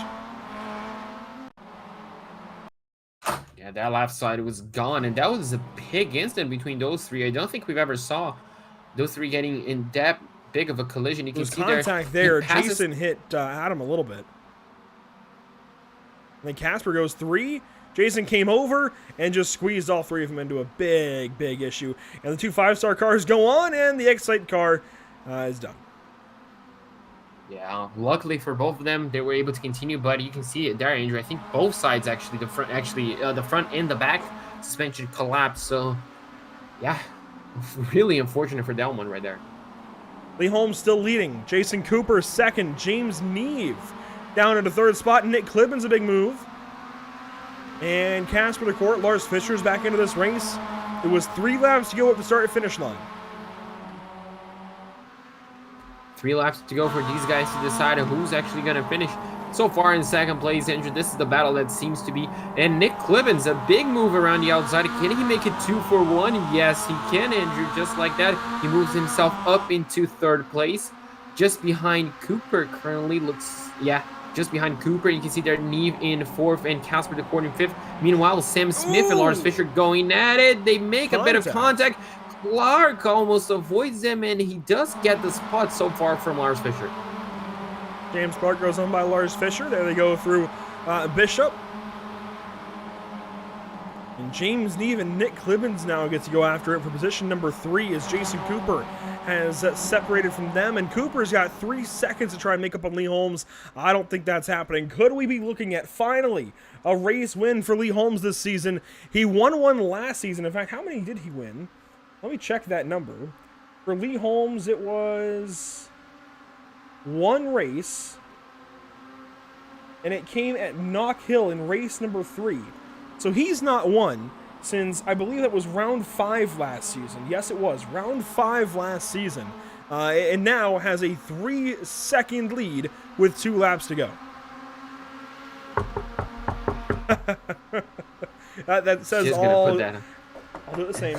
I'll do the same. That says everything you need to know. As here we go. A move on Clibbins. Casper DeCourt to the inside. Almost 3 wide. I think we were 3 wide on the straightaway, and you can see there. Now we're going to go 3 wide again as Neve looks like gets a good run. He decides to back off, and it's going to be between Clibbins and Casper, who's going to have 3rd place. Still side by side, but Casper has the inside line and gets that move. Beautiful job by him. Those fans are cheering out there outside of turn number 3. As a big move there from Casper DeCourt puts car 5 into position number 3. Can Clibbins do anything about it, though? Into the hairpin. Opportunity is set before him. Does he try and take it? 2 minutes to go. I think Andrew looks like he's going to hold off for the time being. He gets absolutely walloped. Wow. Sam Smith in trouble as well. He pulls forward and takes out McNally. No. Wow. What just happened? Nortullo with a problem. I mean, now he goes by Liam Silkstone, actually. What in the world? Well, Clibbins didn't go for the move on Casper, and unfortunately, Andrew, I don't think he's going to be going until the end of the race, but I mean, something definitely happened to the left braking pedal of Sam Smith. You can see there, Neve keeps going, and someone just does not... Neve just it's actually Neve. What? And for some reason, when Neve hits him, it pops his car in the... Okay. Let's get another look at it. At least one more. I'm blown away by that contact. Oh, you're definitely not the only one. I'm pretty sure we're not the only 2 blown away, Andrew. You can see they're just Wow. Oh boy, and Smith gets turned around by Clark through the chain reaction and then pulls forward inexplicably and takes out his teammate of Adam McNally. Wow. One lap to go, this time by Lee Holmes through Sunset Bend. He's got over 3 seconds now to Jason Cooper, and it's the white flag for Lee Holmes and 88 Tech, presented by Whiplash Sim Cams. This could be their first win in a long time. Yeah, he definitely wants to do so, Andrew. The pressure is going to be setting in. Only one more lap. He just needs to hit his marks. He can afford to be 3 seconds slower on this lap than his current pace. Definitely doesn't want to do so, but it's looking good. 88 Tech has not won since Knock Hill last season, at least overall. They've won races in class, of course, but they have not been the first car at all, over the entire race to the start-finish line in a race in BSR since Knock Hill Race 3 last season when Lee Holmes went to victory lane. And now in the final round of spring season 2022, Lee Holmes just might have it. Jason Cooper's in that second spot. 3 more seconds back is James Neef. Lars Fisher side by side with him. They'll go down to the hairpin. Down into the hairpin, driver on the inside, that is Lars Fisher. He's going to have the edge. Can Neef do anything on the exit? Not quite. Just trying to line up a move, but looks like the exit of the 96 was very good. Casper DeCourt, meanwhile, back here in 7th, still battling with Nick Clemens. This for 6th, 7th, and 8th spot. Fisher and Neves still side by side. For 3rd. You can see the run was good, but you can see Fisher once again defending on the inside. He's going to have the edge, Andrew. And time is running out for Neve to find a way past the number 96 and secure his spot on the final step of the podium. We haven't used many onboards today. Here's a good look on board of car 7.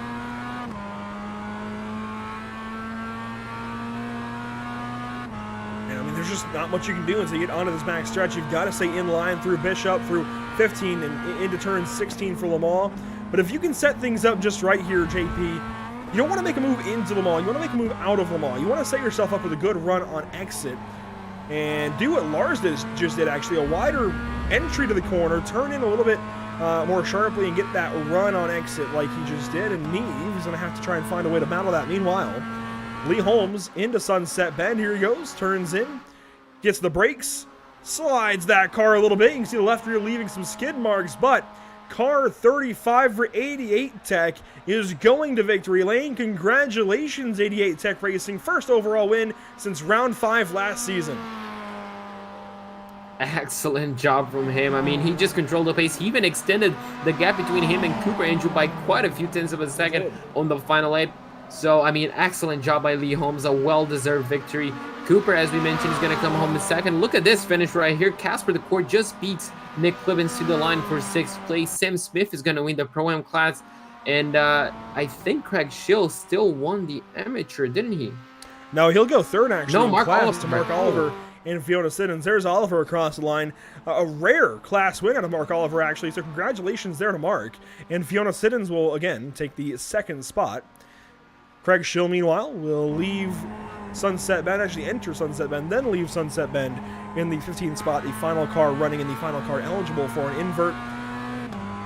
And it's looking good for Craig, although that's only a few more points. He dropped from 10th down to 15th spot. He's only getting 2 extra positions over Alistair in this race, but of course with the advantage as it already was, he should be doing okay. Now, we did get updated standings between the last race and this race, JP, and I can tell you, looking down to amateur, it was a 9-point gap still. So add in 3 more spots here, I'd imagine it's going to be somewhere to the tune of 12 points to Alistair Hatcher, 12 spots that he's got to have over Craig Schill. That is going to be difficult, and maybe not 12 spots, but 12 points that he needs to gain over Craig Schill. That's no small order. Yeah, that's definitely going to be a tough feat, Andrew. Definitely not impossible, but it's definitely going to be difficult. He's definitely going to have to work hard for it, and obviously being ineligible for the invert, it's going to be even more difficult. Speaking of the invert, let's go ahead and bring it up here for race number 4, the final one of the day. Last invert actually for the season, Andrew. That's right. This is the last invert of the season, and it is going to be. Could it be full in the final race? Oh boy. Yes. Yes. Just barely. So I know it's only 15 cars that were eligible, but the sentiment is there at least a full invert to end the season here for BSR Trophy Tuesdays. That's what we like to see. Yeah, that is definitely what we like to see. It's definitely going to make it interesting, and I guess it's a fitting end to the season as well, a full-on invert. As you mentioned, only 15 cars, Andrew, but I mean, Lee Holmes is going to have to start with a full invert in 15th place. Jason Cooper is going to finish second ahead of Lars Fischer, his teammate. James Neve unfortunately finishes fourth, just behind Neve for the battle for the final spot of the podium. Clark is going to finish in 5th place ahead of the final 5-star motorsport driver, the number 5 of Casper Decourt. Nick Clippens is going to finish in 5th place, just ahead of the Pro-Am winners Sam Smith, Adam McNally, and Craig Cockrell. Finishing in the 11th position here in race number 3 is Liam Silkstone. The birthday boy finally gets a decent race here at Sebring. Tortilla goes 12th, and Mark Oliver, Fiona Siddons, and Craig Schill, your top 3 in amateur. They will be reversed, but still at the top of the grid now for the overall field into turn 1 for race number 4, the final race of the season. Adam Delmont 16th, and Julian Schroer, Alistair Hatcher, Douglas Stewart, and Tom Griffiths will round out your top 20. Alistair Hatcher down there in 18th. It's going to be a big order of him to go up and beat Craig Schill and get 12 points, it looks like, or somewhere to that order, something like that. At least 12 points, I'd say, in race 4. Duncan Cope is going to finish in 21st ahead of Glenn Humberson and Michael Sewell. And Andrew, we had quite a few casualties on race number 3. Do you think this is going to repeat itself on race number 4? Yes. Short and quick answer. Yeah, I think we'll definitely see some crashes. Let's see. Oh. There's a comment over on YouTube actually in the chat with penalty points. Craig Schill should go into the last race 10 points ahead of Alistair Hatcher. So all down to race 4. So it's a little tighter than we thought, but it is still a tall order, especially when Craig is going to be starting from 1st place and Alistair will start from 18th. That is a big order for Alistair to go out there and put enough positions between he and Craig to actually win the championship. So is it likely? I would say no. But what is likely is that you're going to have a good time talking to Liam Silkstone here in a second. Definitely. I love talking to Liam. And Liam, first things first, happy birthday yesterday. Happy late birthday. I don't know. But, I mean, the 2 first races were very difficult for you. Finally, things are looking to turn around on race number 3. Yeah, thank you for that one. I was 28, not 15. I thought the 94 might have given away the cart, but we'll leave that one there. And with my deep voice, I must have hit puberty at least at 14. But anyway, I crashed into my teammate race 1 and crashed into the wall on race 2. And race 3, I think Craig Schill crashed into me. So yeah, I'm doing alright. It just must be the pictures of putting everyone off. So they're just trying to go up there and give you 28 birthday punches. My team said that already, so yeah. That's why Nick keeps hitting me. All right, and with that being said, one more race on the season. What are your expectations? I don't know. Normally it'd be I'd like to finish, I'd like to do this. Now I've got up to 45. As long as I don't hit anyone else, I'm just not really bothered now. It's see it out, let's get to the end, and yeah, let's enjoy it. That's what we're here for. Absolutely. Don't aim for 28 instance points. That's definitely not going to help you. But yeah, how fun was the season so far? How would you rate it? Huh? You're giving him ideas of aiming for 28 incident points. You're trying to find where all the luckily shots for him, there are not 28 cars on the grid. So, but I mean, Liam, how fun has been the season so far? How would you rate it out of 10? Yeah, the season's been mega. Some good driving out there. Good 9, 10 out of 10. I can't really whinge. I've had fun having a laugh with you guys all season. So I think that's what's kept me going, to be fair. I can come in, have a laugh, you know what I mean? It keeps you going, you know what I mean? Sometimes the racing gets a bit boring, I can get annoyed with the result, but it's stuff like this, having a bit of a chat, having a laugh in between makes it worth it. So cheers to you guys. Absolutely, and you definitely gets us smiling as well, gets us laughing all of the time. So big thank you to you too. But with that being said, Liam, I'm gonna let you focus for the final race of the season, and hopefully we can talk to you at the end of it. If I win it, I'm going to call it for you guys. No, I'm not. I'm not going to try this time. Yeah, so I'll catch you when I see you. Absolutely. See you soon. So, yeah, Andrew, that's Liam Zolkstone. Always a pleasure having him up here in the booth. And, well, just one more race for him in the MX-5. One more race for all of us with these MX-5s this season in BSR, and what a season it's been, JP. Let's go back to the season schedule as to how we got here. Silverstone, Donington, Knock Hill, Sonoma, Road America, Canadian Tire, Watkins Glen, Road Atlanta, Daytona, Sebring. Now with some educated guesses, we go into the final race of the season as a whole. 39 down, 1 to go. What's been your favorite? Oh, you're really gonna put me on the spot right here. Don't try always. Yes, I mean every single time, every single week. Knock Hill was pretty fun. Daytona last week was pretty fun. Road America as well. The season was pretty fun, Andrew. The season was my favorite. I'm gonna say Knock Hill. Knock Hill. All right. I'd have to go potentially with maybe Canadian Tire. Daytona was great. Sebring was great, or not Sebring. Sonoma rather. Sebring's been good today though, admittedly. I did enjoy Knock Hill. I always do. Although I like the traditional layout there a little better. I'll think about that one for myself. I think we can both think about it between this, in this little intermission. Come back to you guys with some more educated opinions, I suppose. And we'll be back for race number 4 in just a few moments. One more race to go this season, and it's coming up next.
After months of quarantine, we're all interested in how we can become our best self. The team at Permanent Makeup and Cryo is here to help you get the flawless makeup look every day without the extra effort or time. When it comes to your appearance, you deserve the best care that money can buy.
Have you found yourself trying to hide your joy because you're unhappy with your teeth? Your smile is the first feature noticed in an interview, on a date, or in family photos. We want you to be able to shine bright as your best self, and our teeth whitening system is the perfect step toward restoring your confidence.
Welcome back to the virtual Sebring International Raceway. Race 4 is, well, I'd say it's shedding light on some things, but JP, do you want to see the sim?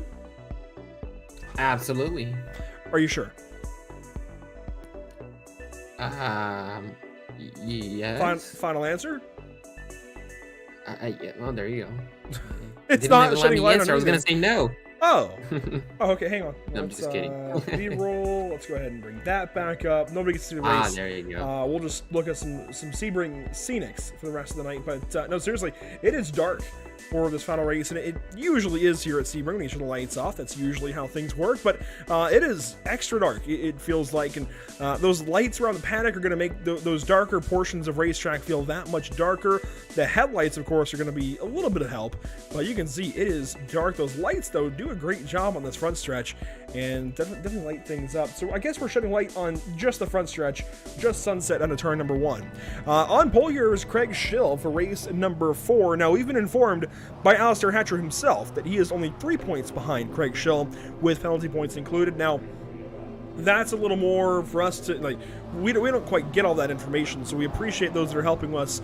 We just kind of go with what we see and go with what we're told, and then call the race in between.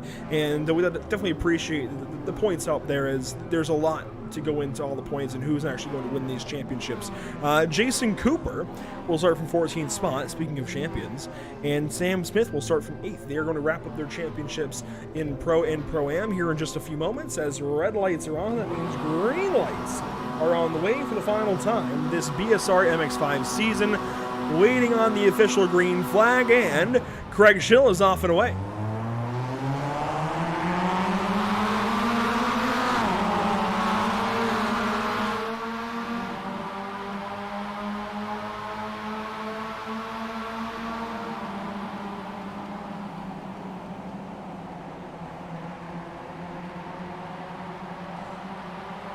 Fiona Siddons sends one car into the dirt. That's Dortolo. 2, 3 wide to the entire field, down to turn number 3. A couple of cars there at the back end of the field. And all nice and orderly through that third corner this time. Yeah, this was a trouble spot for race number 2. Oh, it is again! Fiona Siddons, one car is spinning. That's Thor in the grass. Oh boy, that could have been a lot worse. Definitely. Luckily, it looks like only one car was majorly involved. The rest of the field is able to keep on going. We have a few battles. This Fiona Siddons and Sam Smith. Look at this, 3 wide down to the hairpin. Oh, can everybody get it slowed down? Yes, they can. Fiona Siddons checking up. Oh. Goes off the racetrack, comes back on right in front of Craig Cockrell, who's finally having a good start to one of his races. Craig Schill leading, that it's Mark Oliver, Adam McNally, Sam Smith, Casper DeCourt, and Craig Cockrell in the 6th spot. Fiona Siddons 7th, and everything else happening behind. Clibbins makes a lunge there for 8th position.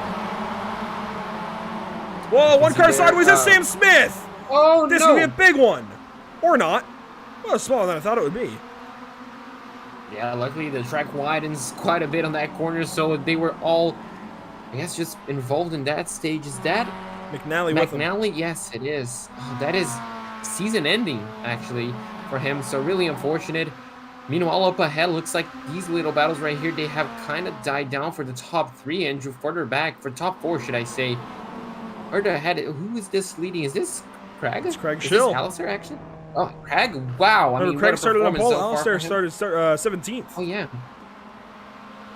So, I mean, it's going the way of one driver so far, Andrew. On the Silkstone previous in trouble. Race. Oh, no. Liam Oh, that's Silkstone season stuck ending out as of Le Mans, and that car is disabled. It's really unfortunate. Oliver has been swallowed up by the pros. He goes down to 4th spot. Here comes Craig Cockrell at the inside into him. Sideways they both go. They'll both spin. Oliver in front of more of the field. Cockrell spins almost onto pit exit, and a treacherous first lap wraps up. Craig Cockrell looks like he's out of the race as well, but what a first lap, and you can see there, the mid-pack, everybody's so close together once again. You can see just a quick little battle right there between Cooper and Delmont. Third behind, we're going to go 3 wide. Can everybody keep it clean? Oh, nope. No. Fiona Siddons turned around, and she will drop down to the back end of the field. Alistair Hatcher makes it through. He's in 11th position. So Alistair exactly 10 spots behind the car that he's trying to race. Craig is just in a perfect position. Alistair, so far, Andrew needs to keep up the pace, and in the worst case scenario, I mean, has to hope for the worst case scenario for his teammates. So it's a tough little spot right here, but so far, 2nd place in the amateur class. It's a good spot to be if it wasn't for the championship. Yeah, I mean, he's doing good. And, well, let's one car go by into 7 there. That's Lars Fischer. Doing good overall, but really needs a few more spots as Craig Schill leads down to turn number 10. Casper DeCourt 2nd. Then Nick Clibbins, Jason Cooper, Adam Delmont, your top 5. Craig, meanwhile, just took the pole, got away through the first couple of corners, the first lap cleanly, and is just trying to hang on. Yeah, just trying to keep himself in a good position, Andrew. Does he battle too hard early on? He knows he's definitely going to know that he has now an 11 position gap. Now he's going to drop to 10 as Casper DeCourt is going to go side by side with him. But at this stage, now that you lost the overall victory, do you still keep battling hard, or you just allow drivers to go through? You've got to hold up a little bit. I know Craig says he's either going to win or he isn't, but he's got to race a little bit. We've seen that out of him before. He's gotten aggressive before, and I think he will a little bit. You know, he can't let every single one of these cars go by, of course. He's got to stand up for himself to a point as one car is sparking down the backstretch. Douglas Stewart, that is one heck of a view. We don't see that often. Yeah, absolutely not. That is spectacular, and that is just Netco, looks like, because his car is up to pace, so weirdly spectacular, Andrew. In the sunset, it's still sparking. I don't mind it, to be honest. The car is still moving. I think he's got a bit of damage. Maybe not. He's going to continue on. Maybe it's the damage that we saw in qualifying. Remember, just the wheel stuck in that position, but he's the a car bit off pace. He's lost a couple of spots here. It might not be. Yeah, it's clearly not as damaged as it looks, but he might be a little bit damaged. You know, where it's he's been hit and it's maybe knocked out the toe, and he's a little bit slower for it. But my goodness, that is wow. Interesting. Yeah, that is very interesting to see. We're gonna have to wait to see if it kind of knocks itself back into place. But so far, I don't mind seeing a little bit of sparks. Andrew definitely brings something different to the table. That is a really odd effect. I've never seen this before tonight. I don't think it's just a Sebring thing. That is really odd that we're seeing now with these Miatas here on iRacing. I wonder. Oh, there it goes. It fixes itself. So looks like he's okay, and we'll continue on. Clibbins, Delmont, Griffiths here. Back. That's a nice little battle right here. Number 13 currently trying to defend from Tom Griffiths just behind. And Tom looks like he's going to have to go the long way around the outside. And how will they change this position? Well, it looks like it was already done and dusted. Andrew, Tom Griffiths, well, just got past Nick Clibbins. The Holmes just behind him here. Holmes just won that race 3. And, I mean, certainly would like to make it 2 in a row, but a good ways behind Casper DeCourt. And we've seen how 5-star has been so fast today. It would be tough for Lee to really do anything about that. Yeah, I think at this point, it's going to be very difficult, but yeah, still 8 minutes to go, Andrew. things could change, I guess. Between Craig Schill and Alistair Hatcher, you're looking at about an 8-second gap. Craig is into Le Mans now. And Alistair Hatcher is just coming through Bishop, it looks like. Maybe, yeah, we'll come down to Le Mans now. It's a 10-position difference, and Craig is going to have Jason Cooper up next. About 8 seconds between the two of them. And Craig will likely lose a good few of these spots. Yeah, loses 2 right there into Sunset Alone as Cooper and Delmont go by. Likely will play nice with most of these guys, but he can't just be a rollover the entire time. No, absolutely not. And he's going to lose quite a bit of time as well battling these guys and sometimes even just letting him go. So that gap between him and Alistair could come down over the next few laps. Second there. So there you go. That's just how much time you're going to lose. And this is going to continue. You can see, Tom Griffiths, it's close. Tom Griffiths just behind him. Then Lee Holmes and Nick Clibbins, who are now battling just behind them. So it's a sequence of car always, Andrew. It's not just one lone car. It's always a sequence, just like this little battle right here. Clark and Neve going at it. Into turn number 3, they'll come around that corner. You can kind of see them there. This is across the racetrack. You can see where some of those battles are across the track as they run through turn 5. They should actually come towards us here in a moment. James Clark over James Neve. Here we go. This will be a good view down to the hairpin. Yeah, it's going to be interesting to see if any sort of move happens around here. You can see there Neve's going to go defensive, and, well, Fisher is just going to try to go the long way around the outside. They're going to go side by side. Fisher tried to stick it around there. He's going to cut a bit of the corner. I wonder if that's going to incur a slowdown penalty. Either way, he's still very close to the number 7. Craig Schill, meanwhile, now has his teammate behind him, and Tom Griffiths ahead, and he sends it up the inside and sends Griffiths off the course. Big contact. And now checks up with Lee Holmes.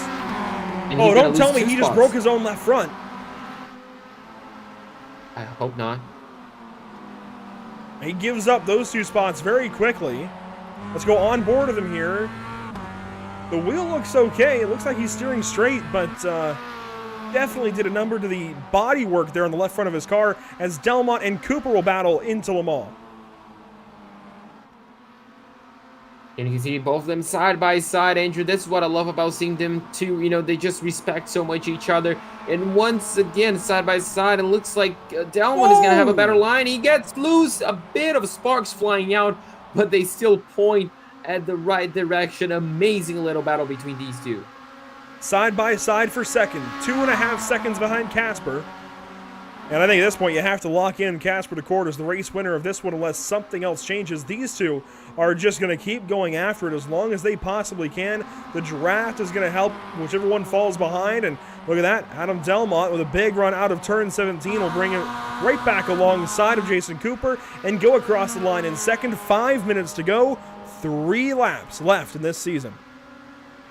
Just 3 laps left, and I wonder if these guys wanted to discuss who, is going to finish off the season in the best position possible. So far is Cooper, but on the exit of turn number 1, you can see Delmont is going to have the inside, and he might just have this position, Andrew. Cooper is not afraid to stick it around the outside and maintain that position. That is exactly what he does. Meanwhile, Adam Delmont trying to line him up to the exit of 5, and looks like we might see a bit more action down into the hairpin. Lee Holmes and Nick Clibbins here 4th and 5th. Craig Schill 6th. Alistair Hatchard is holding steady in the 12th position, but losing time to Douglas Stewart and those ahead. And Alistair now, let's see, to the race leader, 11.5 seconds back to Craig Schill. Ooh, the gap is narrowed. It's down to 5 and a little bit of change. So that incident that Craig had about a lap ago really helped Alistair out, but he still needs some more help the rest of this race if he wants to win this championship. It's going to come down to the last few laps here. In fact, the last 2.5 at Sebring. Delmont and Cooper down to turn 10, side by side for second. Contact. You see there once again a bit more contact. This time they're going to clear the battle, and Cooper is going to have a little bit of the edge, Andrew. But it's just love taps at the moment. Nothing too hard on these guys, and they're still very close to one another. Just a bit of rubbing there through that corner. Craig Schill lets Tom Griffiths go by, moves Craig down to the 7th position, and narrows up that gap to Alistair ever so slightly more. It's just under 5 seconds now. Alistair's that car at the top of the screen. It's just shrinking lap after lap, corner after corner, isn't it? And with Lars Fisher coming up, it's going to likely pressure Craig into making a mistake or letting him go. As Cooper and Delmont continue to battle, now Cooper on the outside for Lamont, and he gives that spot up. Yeah, just like that. Now Delmont's going to have to defend. You can see just how close he gets to the yellow line. Actually, he crosses with 2 wheels the yellow line to make sure he has the inside line.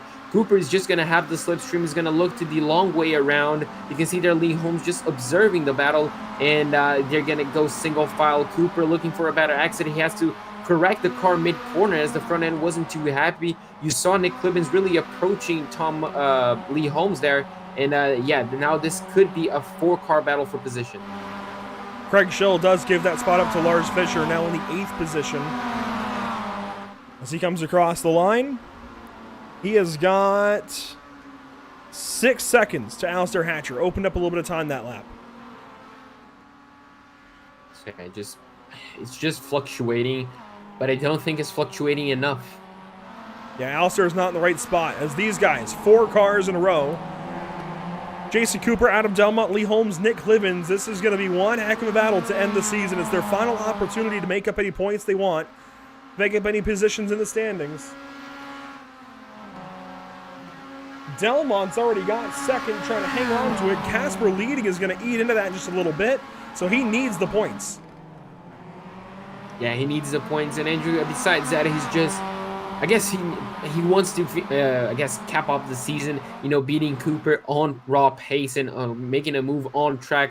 So that is also at play around here. So, I mean, it's going to go down to the line, and I'm interested to see how this final 90 seconds are going to go for these guys.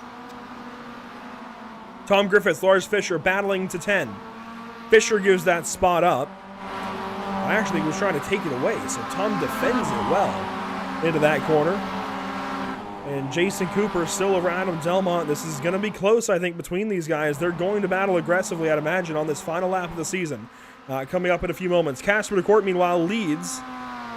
And he's got just about 4.5 miles between he and another race win. Now, I believe that would bring his total... Yeah, it would bring his total to 5, and that matches his car number. I think there's certainly reason for him to push for this one. Yeah, I think he is just, absolutely going for it. And what better way to finish up the season, Andrew, than with an overall victory? I mean, is it a better way? I guess with a championship, it would be better, not gonna lie. But, his style as well is working. Meanwhile, these two, well, look at how close they are, Andrew. Pretty much touching mirrors at that point. And Delmon's gonna have a really shallow line, really narrow line through Sunset Bend. And that's just going to allow Cooper, but he parks it on the apex beautifully, and Cooper is not going to have too great of an exit to challenge him. Craig Shaw with a problem that lap. He gives up a spot to James Neve. Here comes Douglas Stewart. It's going to get easier for Craig to defend now, but only 2 spots, only 1 extra spot between he and Alistair. Granted, the gap is 7 seconds between those two. It's very likely that Craig keeps this spot and keeps this championship now, as the white flag is out on the season, presented by Whiplash Media Simcams. Final lap, these two going at it once again. Now Cooper's going to have the inside line through turn number 5, but you can see, Delmon's going to have the inside line. Cooper's going to stick it around the outside. He's going to have the curb. He's going to get the car loose and all out of shape, and Delmont is just going to have to hang back. He's going to have to go the long way around the outside, Andrew, down into the braking zone. The move is going to happen here. Lee Holmes there. A little bit of contact. He forces himself 3 wide with these two. Contact with Delmont and Cooper. Holmes sits in behind. Going to try and get a run on both of them. And he gets the 2 for 1 in the hairpin. Wow. Absolutely brilliant from the 35. What a move right there. Cooper and Delmont, well, had nothing to say. And you can see there a bit of issue right behind. Is that... Douglas Stewart and Craig Schill had something happen in 7. Craig keeps going, though. Still 7 seconds between he and Alistair. I think he's okay. Here's Jason Cooper, Adam Delmont. Lee Holmes went on by. That was a fantastic move through turn 7. Hats off to Lee there. That was absolutely perfect, Andrew. And that was the first opportunity he had. He just went for it and got the position. Now, unfortunately for Delmont, Cooper is going to have the slipstream off of the 35. And the question is now, who's going to finish in second place, Andrew? It's a 3-car battle. You're looking at the top 4, at least in the battle for second.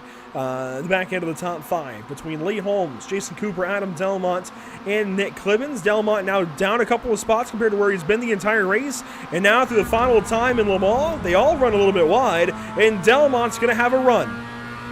Meanwhile, 4 seconds up the road, Casper DeCourt leads down to Sunset Bend for the final time, and he's going to wrap himself up a race win.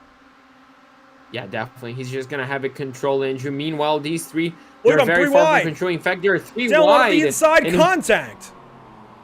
Contact, and you can see Cooper is going to be out of this question. It's going to be between the 35 and the 77. The car number 5 is going to win the last race of the season. Well done, Casper DeCourt. Meanwhile, second place is going to go to Adam Delmont. Maybe by 8/1000 by of a second, a big 8,000. crash. Craig Schill's got to make it through, and he does. Craig Schill goes to 7th place and will win an amateur. Oh, a big crash there at the line. Alistair piles into it and goes 11th. So your champions should remain final. wow. Wow, indeed. Wow. The owner sit-ins here in 15th. We'll go on down to Sunset Bend and wrap this race up.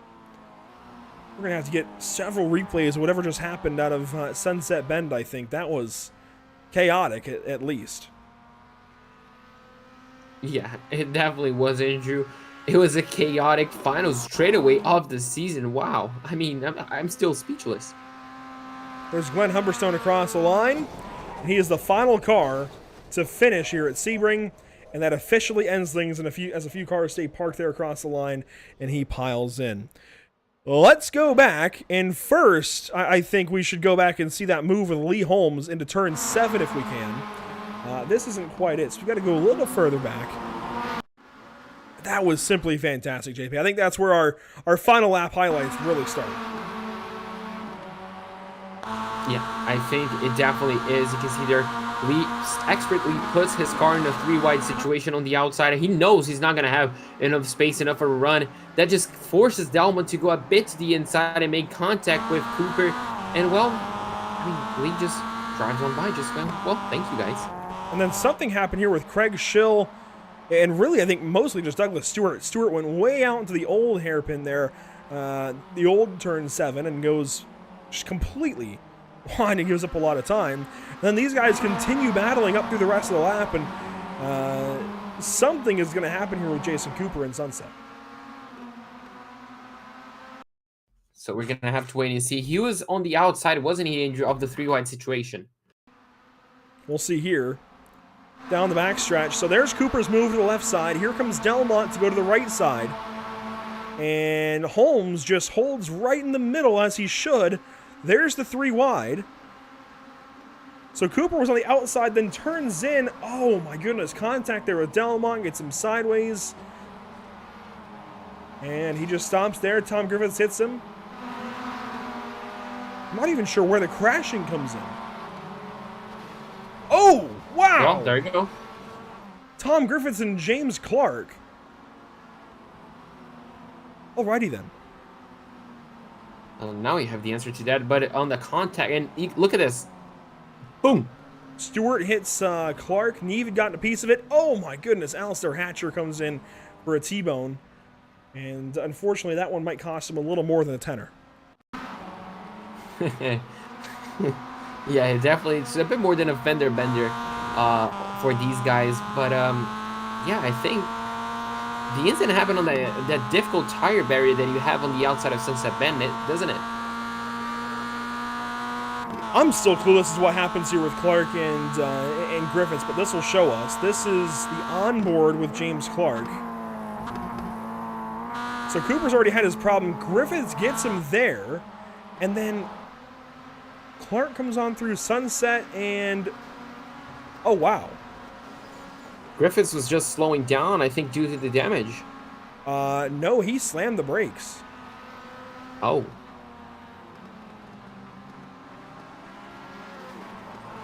I don't know if that was just to have some end of the season fun, or oh my goodness, or if that was out of frustration, but Griffiths slammed the brakes and tested the brakes there of car 20, and they were not up to snuff, it looks like.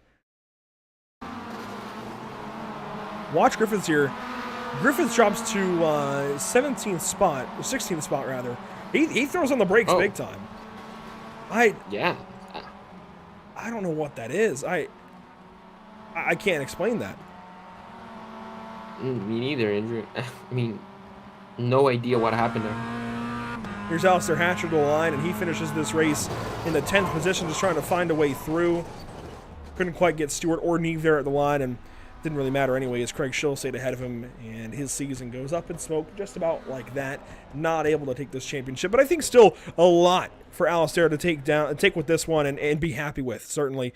Tons of things I think that each of the 88 Tech drivers can be happy about with this season as a whole. But that wraps up a season of racing here for BSR MX-5. Let's go ahead and bring in Fiona Siddons first off for our first post-season interview, JP. So Fiona, you get the pleasure of being the first, as Andrew mentioned, postseason interview that we have. And I mean, we realized quite a few rounds, I guess, deep into the season that the touring car was your focus. But tonight, you seem to really excel in the MX-5. Yeah, apart from the last race, for some reason, I had understeer everywhere in the last race, and I don't know why. That is interesting. Andrew, did we? I don't remember if we checked actually the track temperature coming up to the final race, but I mean, Fiona, with your championship on 65, so quite odd to have that understeer, Fiona. But you know, with your championship being decided on Thursday on the TCRs, this was some good practice that you had on the racetrack, wasn't it? Yeah, definitely. It's always good to get track time. No matter what car you're in, you learn different bits. And this being the last round of the season, I guess, begs a question. What is the future for the 927? I'll be back next season in the AM class trying to push for an AM title.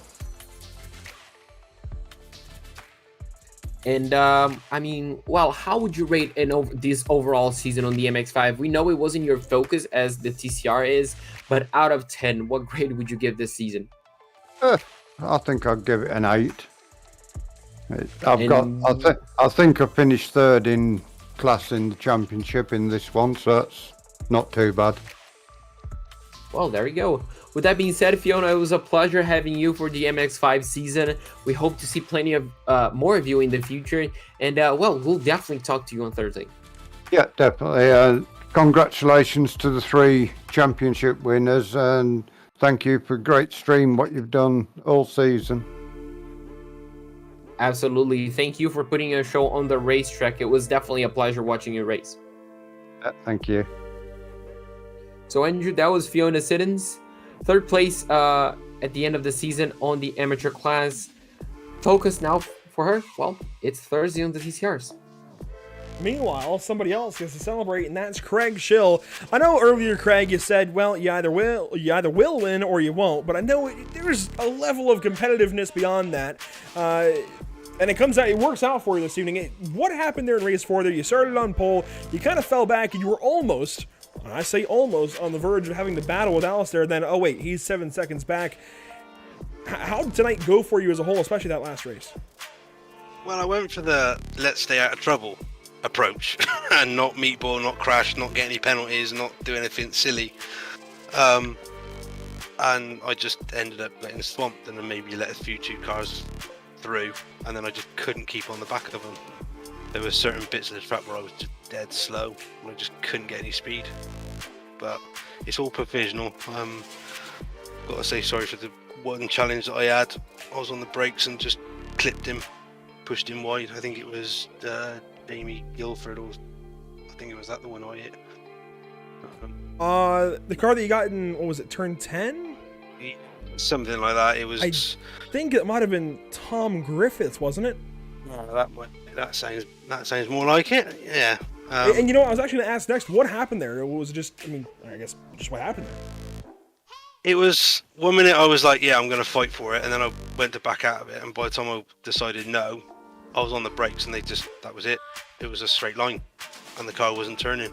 So I'd either overcooked my tires or done something. So we know that. So we know that things could change with the standings. You guys would know better than we would as far as what could change and why it could change.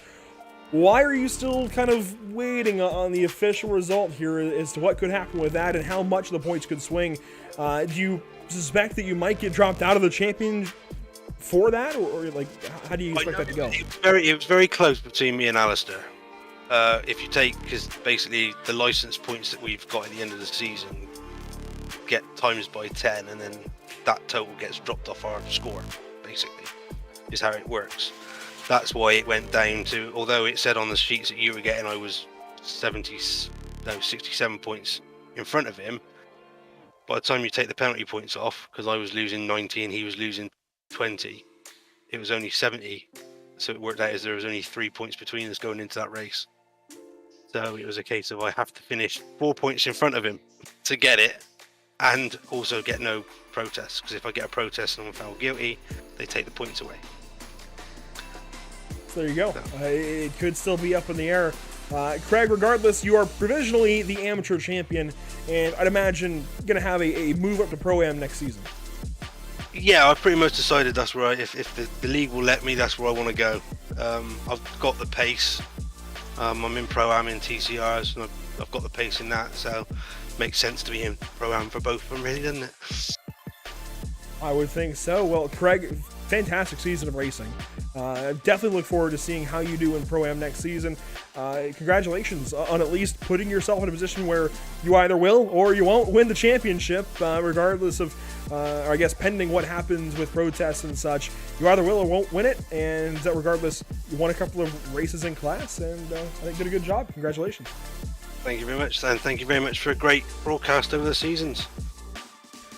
Well, thank you very much there, Craig, and thanks for your time throughout the season. That is Craig Schill with one lap led tonight, or at least in this last race, and I think just a season well done as a whole. It looks like nobody else wants to come and talk to us. Sam Smith, nope, nobody. Well, if any of you guys are listening while we go through results, by all means, go ahead and come down here if you'd like. Here are those results, JP, from the final race of the season.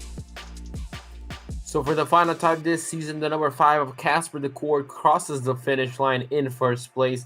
Adam Delmont comes home in second ahead of Lee Holmes.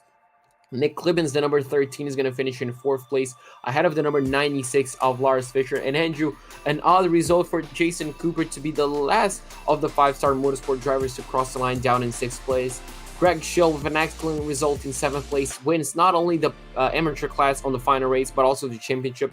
Douglas Stewart is going to win the Pro-Am class in 8th place ahead of James Neve, and Alistair Hatcher is going to come home in 10th and runner-up on the amateur championship.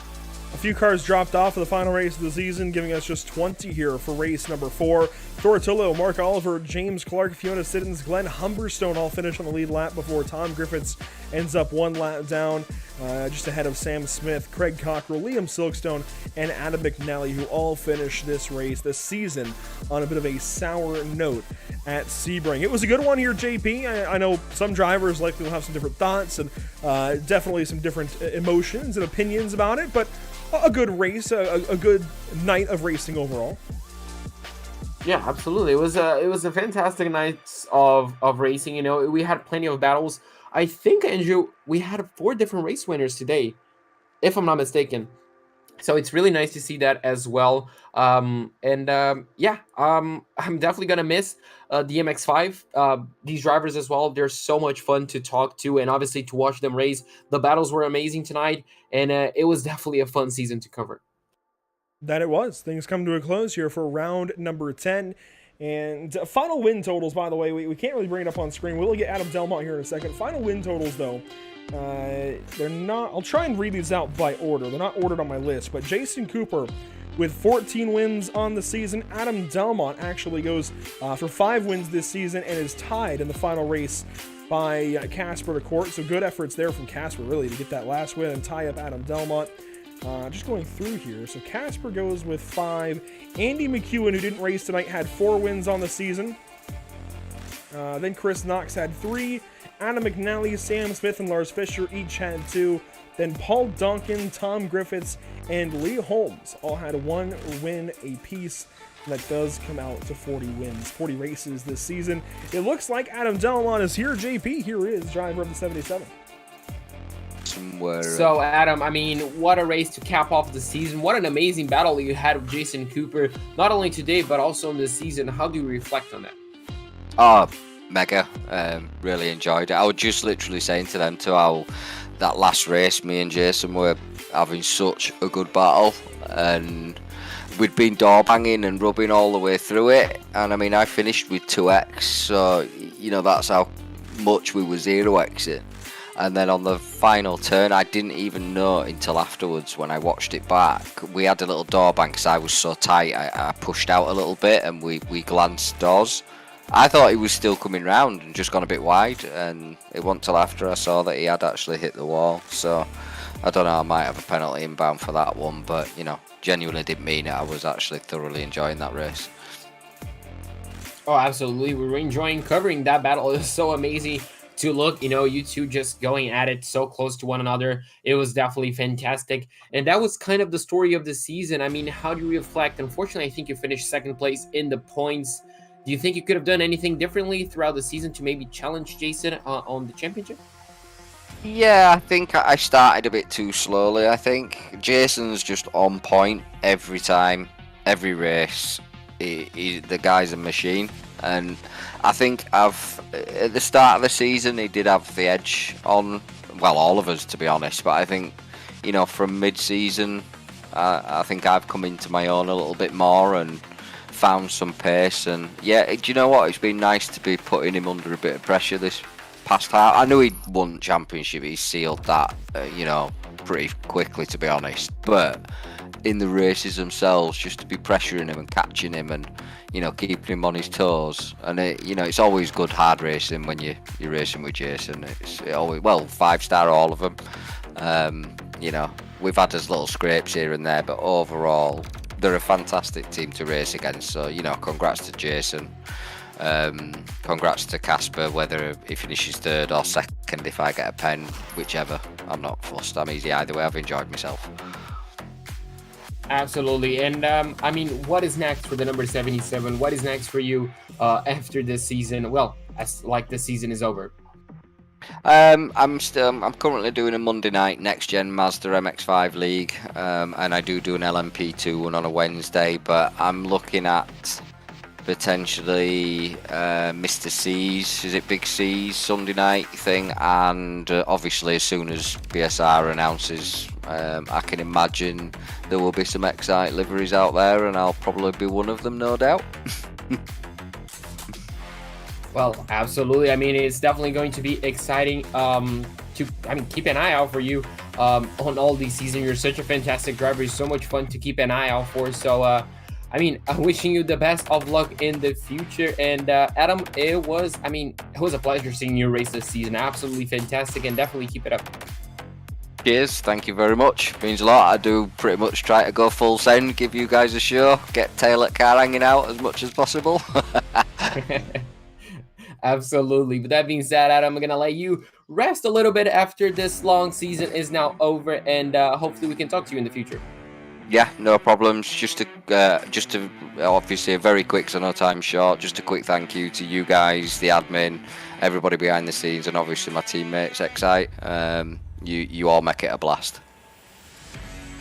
Absolutely, thank you. And Andrew, well, that was Adam Delmon. We're just gonna have to wait confirmation if he was runner-up or third place in the overall championship. But anyway, what a driver, what a drive, and what a season.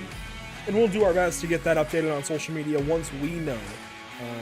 We'll try and get a rundown of at least each champion later on in the week. But I think provisionally, I would imagine he should keep it over Casper the Court, but it could be protested by Jason Cooper to get that spot. So who knows? We'll let that to the admins, the points, and however things work out. But all I know is we had a lot of fun this season as per usual, and had a lot of fun with each of these races tonight. And it's a good way, at least for us, to wrap up the season and say goodnight from Sebring International Raceway. It's been a lot of fun, but that will do it for us. Upcoming broadcasts on the channel, though, they look like this JP, and one of them is even, well, actually two of them are at least should be under the lights, and really even three of them, because we have, a night race tomorrow evening with the Outlaws Sim Series from Indianapolis Raceway Park. Emerson Arden on the call for that one as per usual. And then I'd imagine we'll have some night racing at some point on Thursday with BSR TC here, and Sunday. The hope is always at Charlotte that you go into the nighttime under the lights there at Charlotte Motor Speedway with the MPI Cup Series. So we should have 3 races this week under the lights from here on out. Well, 3 nights of racing anyways, with a bit of night racing. So, yeah, I think 3 really good broadcasts coming up the rest of the week. Absolutely. I mean, it always is a good broadcast with you, Andrew, and obviously the rest of our team on the booth. And under the lights, I mean, it looks fantastic. I love racing under the lights. I love watching under the lights. Sometimes, like Watkins Glen, Andrew, it gets a bit difficult, but it's certainly fun. Obviously, to keep yourself up to date on all these races and obviously all the post-race coverage as well, follow us on the social media at facebook.com/pitstoptv, twitter.com/pitstoptv_, instagram.com/pit_stop_tv, and youtube.com/pitstoptv1. That'll do it. That is the season of racing. It's kind of crazy to say that, kind of crazy to think about that, but as you can see on the scoring pylon there, Casper DeCourt wins the final one, then Adam Delmont, Jason Cooper, and that's it. Well, Cooper drops down to the 6th spot. That's a little before the end of the race, but that is it for us this season with BSR, and I know we've still got BSR TC coming up on Thursday, but it's really crazy to think about that being it for this season. And Jason Cooper winning again, as per usual, it seems like. And Sam Smith, big congratulations to Sam on the Pro-Am Championship. And congratulations to either Craig or Alistair, whoever takes it in AM. They are both very much deserving. And will be a very cool story regardless of which one of those two actually gets that championship. And I think Alistair even could follow Craig up to that Pro-Am category, maybe. So we'll see how that goes. But final thoughts, JP, from a season of racing here with BSR on these Trophy Tuesdays? Yet another season of racing, yet an amazing, stories, I guess you can say. The dominance of Jason Cooper, the amazing battles we had throughout the mid-pack, I guess you can say, from second on back. The amazing final battle that we just had for the Amateur Championship, the dominant drive that we had throughout the season. This season had it all, and that's why I love this series so much. And, big props, hats off to BSR for organizing such a fun championship. It's been fun as always, but we must say goodnight now from Sebring International Raceway. Thanks so much for tuning in throughout the season. We really do hope you enjoyed things here on Pit Stop TV. I know we've enjoyed our time here, and we will say goodnight for the final time from MX-5 Racing here with BSR, but we've still got BSR TC on Thursday. Make sure to be here 8 p.m. UK, 3 p.m. Eastern for Sebring International Raceway with some touring cars. We'll see you then.